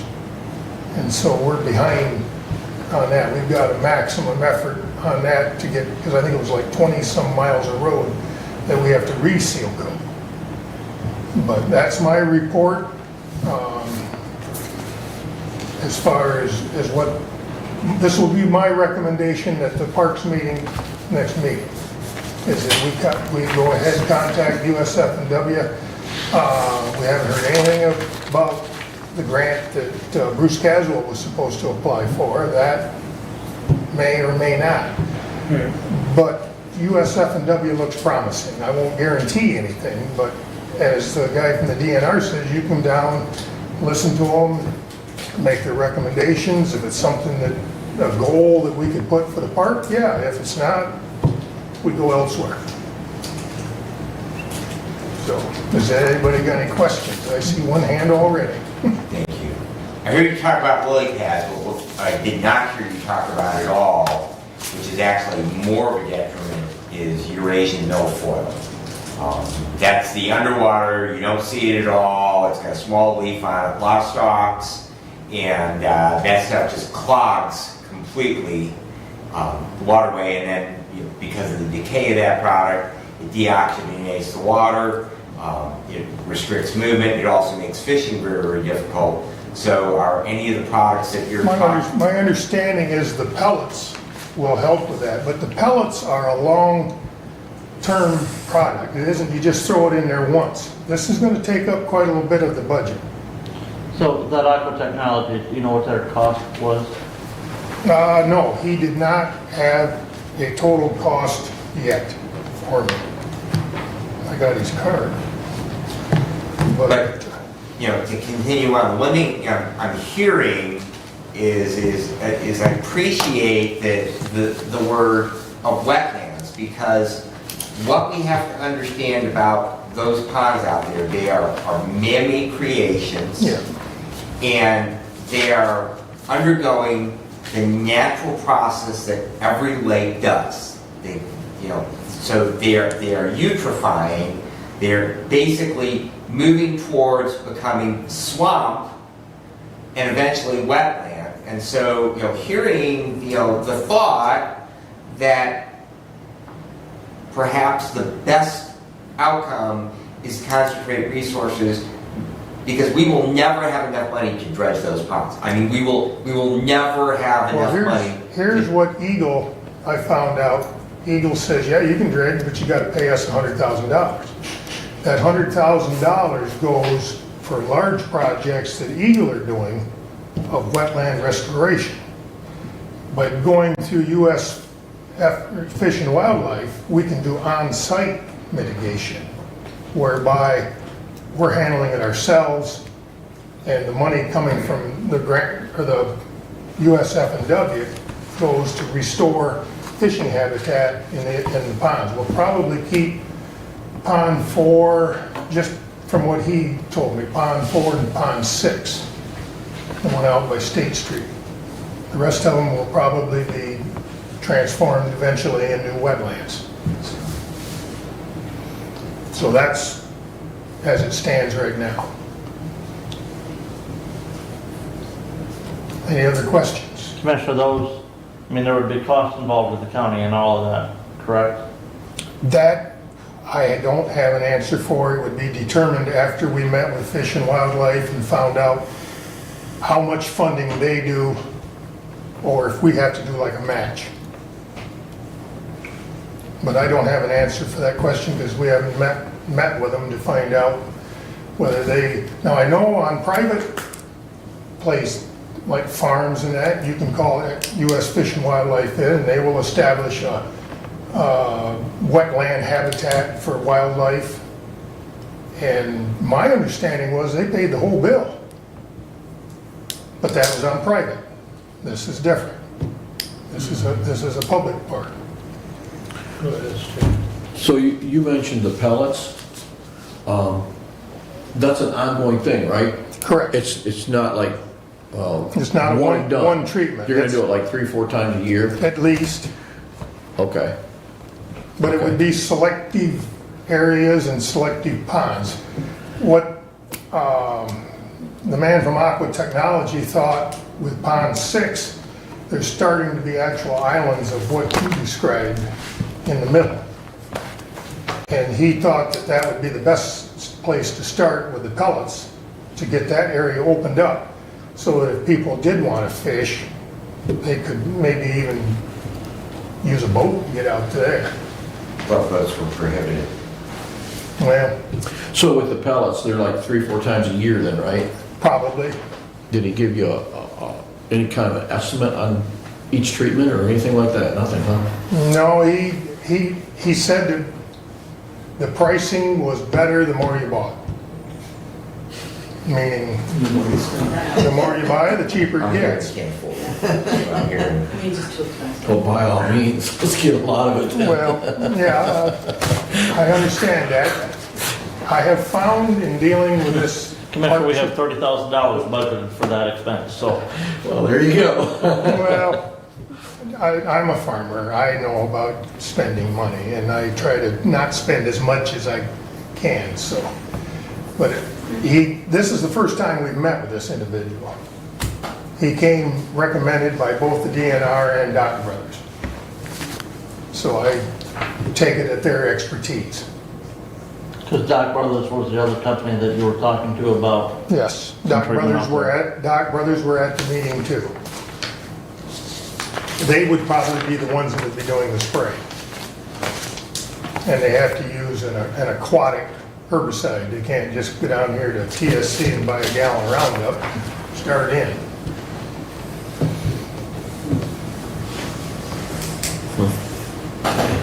Anything else for Mark? All right. Thank you very much. Thank you. So regarding the resurfacing of the roads, I do not have a motion, and that completes my report for today. Question, Commissioner. I heard that we got some requests in from the Parks trustees for some maintenance repairs at the park. There's a door on the community center building that needs to be replaced. Any word on the cost on that? There has been a quote provided that was quite pricey, and no action has been taken on that at this time. Yeah. Okay, because I thought I had heard that the request for that replacement had been submitted. And I know the door is quite pricey because I believe it's a metal door, 40. That's the front No. entrance door? No, it's the back entrance door Oh, okay. on the back side of the kitchen. Oh, okay. Metal door, Yeah. 42 inches Commercial wide. grade door, yeah. So I did talk to Earl yesterday. He said that the request has been submitted, but I asked him, he probably got busy and didn't have time to send it to me, but he said there's no way that our staff's going to have time to do it with the projects that are already on the table. So, And the cost of the door, I mean, the question is, whose budget does this come out of? Well, as you well know, it was not budgeted in the parks budget this last year. It wasn't calculated in the facilities budget this last year either. That's correct. The other thing is, where do we stand on the work that needs to be done on the rental house out there? It's my understanding that that Randy has been out there and that some of that work has been done. It's my understanding that as of the last trustee meeting, the conversation was it was ready to rent. I'm seeing you shaking your head no back you there. got any information for us on the house, Mark? Trustee I Schmidt. appreciate a little help on that. Okay. Trustee Schmidt and I, and at another time, Commissioner Godfrey, we didn't want to have a quorum out there. We toured the rental house. It needs a good cleaning, a deep cleaning. Mike Wirtz, the parks manager, recommended we paint, and we said, no, don't, just get somebody in here and do a good cleaning. The new floor was buckled because, in my opinion, it wasn't ever installed right. It was a floating floor, and they never left gap at the sides so that it could move. But Mike has done flooring like that, so and we did find a package of flooring that they had left over, so he's gonna take care of that. He did get a dehumidifier for it, but it does need the furnace looked after. I pulled the filter out of the furnace and it hadn't been changed in a while. So it's just little things. So the hot water's been taken care of. I believe so. I believe the hot water heater has been, I think facilities did Yes. that. But other than that, then the house probably could be rented. But it does need a good clean. And you, Commissioner, you wondered where, in the past, the Board of Commissioners had authorized those expenditures. I believe the bathroom, when that was remodeled, the roof, when that was put on, that didn't go through the parks budget, that went through facilities. Right. If you look at that expenditure report, we're anticipating facilities to be over budget. Right now, even with the work that they've done, securing, making sure that you can secure structures, to me, is of vital importance. Making sure that, you don't have vandalism or other damage to that structure. So the budget committee recommends that facilities takes care of that. Well, we need to, that needs to be done somehow. We'll have to use some of that, money sitting in the, contingency fund to cover that cost. But, I'll move that forward. So I've got a couple of questions. Go ahead. So number one, and I don't expect an answer of what the total we spent on getting this house after the previous tenant moved out, how much we spent on renovating. But the idea of having this house out there is to provide income to the park. So are we actually providing income to the park, or is the county, because I heard, this was run through facilities budget, are we actually providing income to the park at the expense of another line in the county budget by continually maintaining this house so it can create income? And,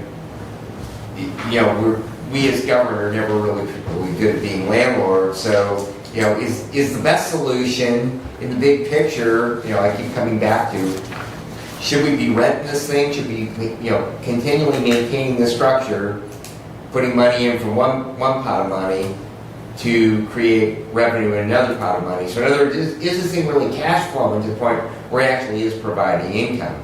But aside from that, is that, this question is more for Parks, Rec, and Klein. Is there a program, because this is a rental property, I heard the furnace filter hasn't been checked. Do we have anything set up, and I don't care if it's county facilities that does it, or, the Parks Director that does it, there probably, as a landlord, are some things that we need to be doing. There's probably a septic system out there. We probably need to make sure that the septic system gets pumped on a periodic basis. We probably need to make sure that the furnace gets checked, once a year, make sure that, it operates correctly. And, all the other things that if we were a landlord and had a rental property that we probably should be doing, and certainly not depending on the person who's paying rent to do them. So, is there any sort of, and if there isn't, I would encourage that, the Parks Department work with County Facilities Department and figure out who's going to be responsible for what, and we set something up where that gets done, because we are going to have a rental property. We need to make sure, speaking back to Commissioner Leiner, that it's getting maintained, and those things are happening, that the basement doesn't have an inch of water in it, and we're having mold and mildew, and that, we don't have leaks in the roof, or leaks under the sink, or if the furnace filters are getting changed, all those things. I believe you are correct, Brad, but I believe this was never set up in years past. That Fully understood. whose responsibility it was to do all this. I think while we're having a discussion, we need to figure out whose responsibility it is, but we also need to figure out, because this is the question I asked, years ago, and continue to ask when we invested a bunch of money, does this thing really generate enough revenue to justify being in the rental business? So the rent's $1,000 a month. Yep. So that's $12,000. How much did we spend on the roof and paint and kitchen and flooring and all those other things? Are we recovering that? Well, some of those expenses, I you understand can't the look cost. at on an annual basis because a roof has to be amortized out. I understand that, but, you know, is this place generating, on an amortized basis, is it, you know, generating enough dollars to justify it being a rental property? And I think that's a hard question. You know, someone, I don't know who that someone is, but a hard question that someone needs to have, that does the $12,000 a year that the Parks Commission receives in rents, does it offset the ongoing cost of maintaining an older and in the past not particularly well maintained, not casting, you know, any fault on anyone, because I think the tenant that was out there, you know, for a long time, they didn't complain a lot. So, So what you really need is a preventative maintenance schedule so that it's looked at periodically so that we don't get in a situation where, hey, the water heater's gonna blow up or start leaking Yeah. or the furnace is gonna lay down or something like that. If we have a preventative maintenance schedule, things can be taken care of before catastrophic events occur, preventing us from making any money on it. But it has to be designated whose responsibility Right, it is. which Right. fund Right. is that Right. preventative schedule coming from? Right. Is it coming from facilities? Or Is it coming from the rent parks, money yeah. that the trustees receive? Well, and I would say conversely, do we need to do that for every building the county owns that we rent? You know, Absolutely. we have started setting aside a designated portion of the rent revenue from the Lifeways building and the MDHHS building into the capital improvement fund to, you know, but it's just going to the capital improvement fund, it's not reserved specifically for that building. Because, Commissioner, the 24 proposal from the 2024 proposed budget from the Parks trustees had anticipated the community center rental revenue at $17,500. So of that $17,500 in projected revenue this year, and I'm not sure where that stands at year to date in actual revenue, we spent $9,000 of that earlier this year to replace a furnace in the community center building. Oh, but we didn't spend the park money to do that. That came out of the facilities budget to do that. So, you know, routinely, because it's an asset owned by the county, it's not owned by the parks trustees, it's not owned by the, you know, road, you know, and back to this whole roads in the park discussion is how they ever became county roads, I don't know, but as a county commissioner, I'm happy because, to be honest, Commissioner, I think, you know, county road should be taken care of by the road commission, not by the county board of commissioners. But it is an asset owned by the county. So, to your point, well, is it worth having that building and renting it? Well, is the community center building worth having that building and renting it when the anticipated revenue of $17,500?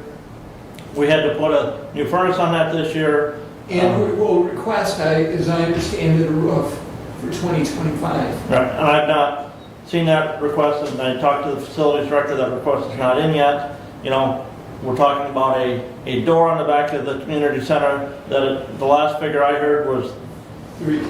I was thinking over 4. So there are, you know, those issues, not just with the rental house, but with all of those buildings. And if memory serves me right, the rental house rent that was increased after the last renovation work was done in 2021 to that, I believe at that point in time it went up to $1,000 a month rent. It was like 6 previously, I think. I think it was at 8 as well, Yeah. yeah. So there's other expenses too that go along. The pavilions have roofs that need to be replaced, you know, on occasion. So what line item does this come from? Well, there's not a line item currently in the facility budget. There's not a separate park Correct. or whether it be a separate designated park Fund, facility yeah. fund underneath the facility department.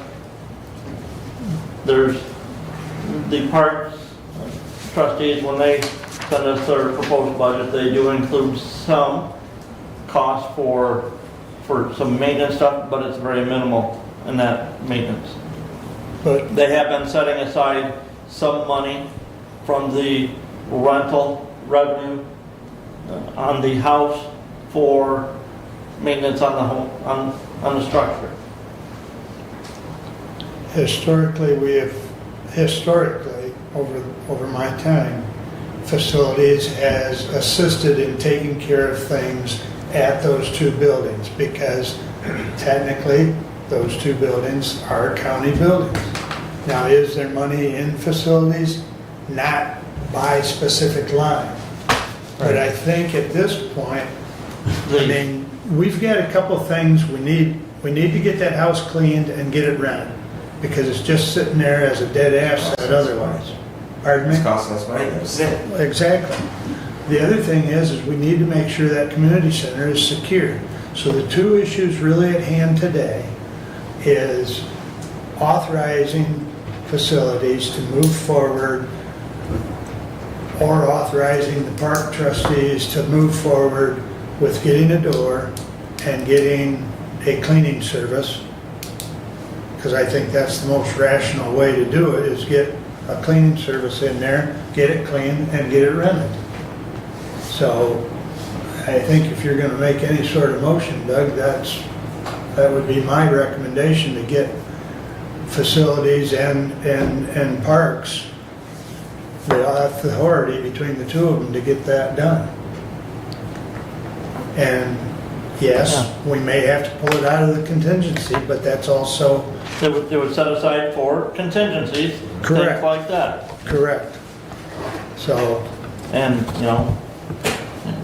and it sounds like we may still need that 30,000 that we have reserved for the Weed spray.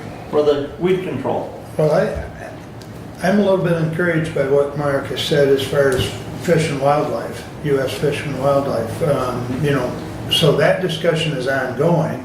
So that money needs to stay where it's at. And I think the roads can be worked into 25. So at the last road commission meeting, it was very strongly presented to me with maximum force to bring the road to this particular meeting. And your manager, Mr. Griffiths, indicated in equally strong fashion that it would be September, October completion. He did. Yes. And so that being said, if we continue on the track in the path of weed control, if we continue, which is 30,000 Probably. for that road, okay, that my potential motion had, and if we go forward with the door in the community center, and if we get this house rental, the road commission that gave me that very strong message needs to hear as well that this road is not getting done Yep. in 2024. I can go from here to there Okay. very quickly. Unless the road commission wants to pay the 75% Well, and take that out of their fund balance and do that. on all contracts, Brent, it's a cost share. Yeah. Well, it's a cost share. You got 25% from the township, And 50% from the road commission. again, it's a road. I got a phone call from Bob Godfrey last night amidst, I was busy, so it wasn't a long conversation, but he wanted me to follow up with him today. He also wants to come and talk to us as his position as the chairperson of that board. So I'm going to get him on the agenda, hopefully in the very near future. Abe and I'll have to figure that one out. But I'll figure that one out, but, so we can have more discussion on the road, but I think right now, as I indicated, we got two things that really need to be at the forefront. Can we deal with that? I mean, I would like to. I would be happy to make a motion that you got it? Let's get For that both done. those, let's get those done and get them So my done. motion is to authorize facilities to prep for the house rental and to replace the door for the community center Support. with money coming from the contingency fund. And again, that, cleaning the house, that could be, we need to contract that out to a, cleaning agency to get that done. You know, we got a couple agencies here within the county they can call, but we direct facility to do that, and there's somebody designated to do it. Right. Did you get the motion? Yeah, I'll read it back just to make sure. Motion to authorize the Facilities Department to prep for the house rental and to replace the door in the community center with money to come from the contingency fund.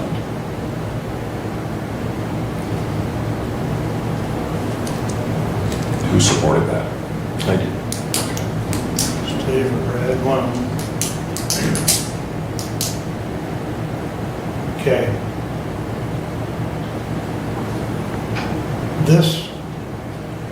This authorizes them to take care of it. I don't think it necessarily has to be them physically taking care of it. They can contract this out.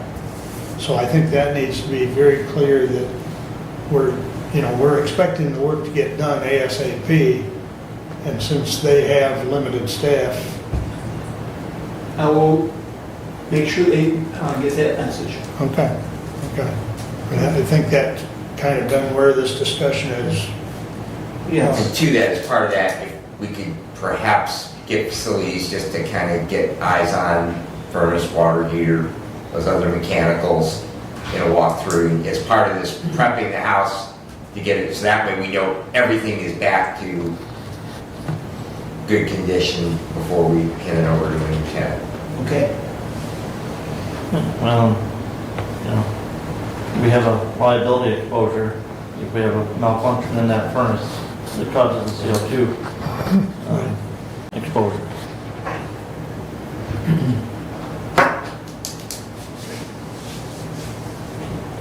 Okay, I think we've beat it up. Any further discussion? All in favor signify by saying aye. Aye. Opposed, same sign. Motion carries. If you're done with me, I'm going to the road commission. Very good, sir. Thank you for your report, Mark. All right. Anything else? No, sir. That's enough.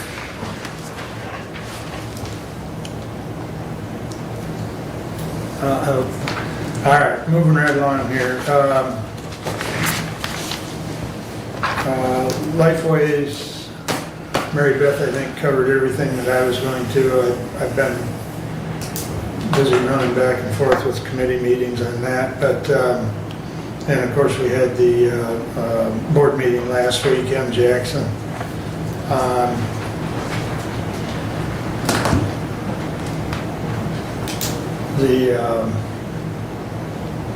And I will get back to the board as far as that issue that Brent brought up, and I'm sure Mary Beth or Karen will look that up.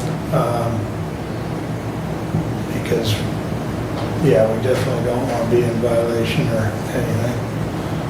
I was looking, I can't find it. Some mention of the weather earlier. I saw something that in this heat that we're having, an acre of corn emits approximately 4,000 gallons of water in a day through evaporation, because a mature corn plant, and that's about where we're at, is mature corn plant, emits about 3 to 4 cups. So each plant emits that much. And that's the first time I'd seen that, but it came across from a meteorologist site that I'm on. And so they were saying that in the Midwest, it's going to be muggier because of the stage of the corn development. So, but just an interesting tidbit, I guess, for what that's worth. But anyways, That's about all I have unless we've got the department head meeting Friday morning. If there's anything in particular. Commissioner, would you remind the department heads Yes, that the 2025 budget requests are due on Saturday. okay, Saturday is August 31st. okay. I talked to Finance Director Ringman yesterday, and at that point in time, I believe we only had 9 requests in, and 4 of them were from one department head. Thank you. No later than Saturday. 8:30. I take the approach that if you don't submit a budget request, that means you don't need any funding for the next fiscal year. I'm sure there's a few that would disagree with you. but, You know, I'm sure there are, but May I say something? Go right ahead. It could also be that you're so overtaxed and you don't have the manpower to do it. Therefore, a request for another person. No. Okay. Right, duly noted, that's where I was headed, that if anyone had anything that they wanted Brad and I to bring up, we'll, and make sure that they reach out to Finance Director to get appointments scheduled. I know Commissioner Ingalls and I have gotten an email from him of those appointments that he does have scheduled so far, and there are many of those scheduled and on the calendar, in that being, those dates being the second and third week of September when those meetings will be. And we probably should add on that first September meeting, underneath the budget committee, a discussion on the Board of Commissioners, budget request for 2025. you mean you're not just gonna accept what Brad and I submit? No, sir. You're no fun. But you didn't expect anything We different. will be requesting some form of HR. But to that point on HR, I did reach out to MAC. There is no one that they work with that provides a service, but they did suggest contacting Ryman. Raymond Robinson. Yeah, so they didn't know if they were a possibility, but I have not contacted them yet, but I will. Talking about that. Yep, I was given this by the Teresa Fisher from the Health Department. She had been involved in a meeting regarding the July 31st ruling of the Michigan Supreme Court regarding the wage and paid sick time mandates that are going to be going into effect in February of next year. I'll get this down to Mr. Ringman so he can forward the Personnel Committee a copy of this. But as I read this, I believe we're going to, and probably need to reach out to Gary, but I believe we're going to have to go back and change our personnel handbook to put paid sick leave back in there. Because one of the items from that is that there's no limitation on carryover of paid sick leave. An employee will earn 1 hour of paid sick leave for every 30 hours of employment. It is my understanding, and I'm in full agreement that we consult with Gary, but that for terms of usage and the way that our PTO policy is constructed, it may be used for any purpose, and it is my understanding when the legislature first considered this, that it simply a PTO policy it will serve because that time can be used for any purpose, right. and so it does not have to be stated as sick time. The issue though, Commissioner, is our policy limits the amount of carryover.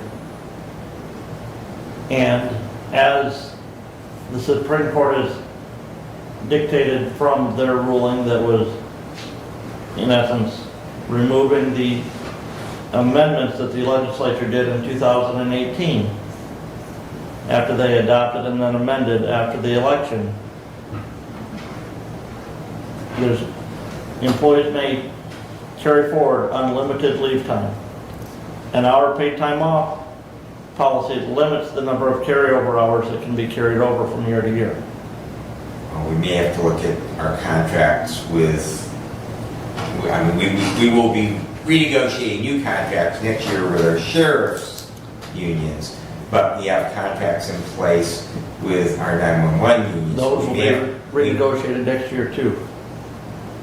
Right, understood, because they're all going to be on the same cycle. That was the thought, we would get them back to the same, where everyone, that way we would not have any disparity in between the contracts as far as what we were offering as far as pay increases and other things, that we wouldn't be playing one against the other, and they would be out of sync. Well, I guess get that too, man, and I can send it off to Gary and ask her about that in relation to our PTO. I think there's going to be a great deal of discussion across all employers and what the impact of that is going to be. But I think what your point is the carryover. Carryover component. Yeah, exactly. So, yeah, get it scanned and sent to me so that I can send her what you're referencing. And then we'll take her guidance. I mean, that's what we pay her for. So, and if we have to revisit that personnel policy, we will. It's a living document. So, okay. You're always a bearer of good news, aren't you? You know, All right. Anything else for me? That brings us back to public comment. Anyone wish to address the board? Going once. All right. Thank you all for coming. Additional business. Doug? Brad? I did want to make a note for those of you that might have missed it. I did share it on my political social media, that former Commissioner Amy Brown, who served from 1991 to 98 and chaired this body from 1995 to 1998, recently passed away. And I did want to make note of that. She honorably served Hillsdale County and was very, very faithful to her constituents. I knew her personally, and she was really a great asset to the county. Might not always agree with her politically, but she certainly had all of her heart into this job, and it should be noted. Brad? as Commissioner Bensing said, you know, next Monday, Labor Day, is the unofficial end of summer, and as many municipalities here in our county have festivities at different times throughout the year. This is the big festivities weekend in Waldron, so I would encourage residents to get out, enjoy that last parade of the summer, and the other festivities that'll be going on throughout the weekend. Do they still do milkshakes? I believe, It's like the junior class. I don't know if they're still doing milkshakes or not. Those were pretty good, so if they still had, that might be the enticement. At the book sale's pretty good. Steve, any additional business? Yeah, we are entering into this, or we have entered into the school season. Buses are out, be careful driving. Morning is a little treacherous now with buses on the road. Just continue to pray for our country and our state and our local government. That's free. And I might, with that, school's back in, but also we're nearing harvest, and you're gonna have tractors and combines on the roads, so please be careful. Because you come flying up over a hill and there's a combine in the road, you better hang on, because it's not gonna be interesting, or it's gonna be interesting, so please be careful. And that concludes today. Thank you.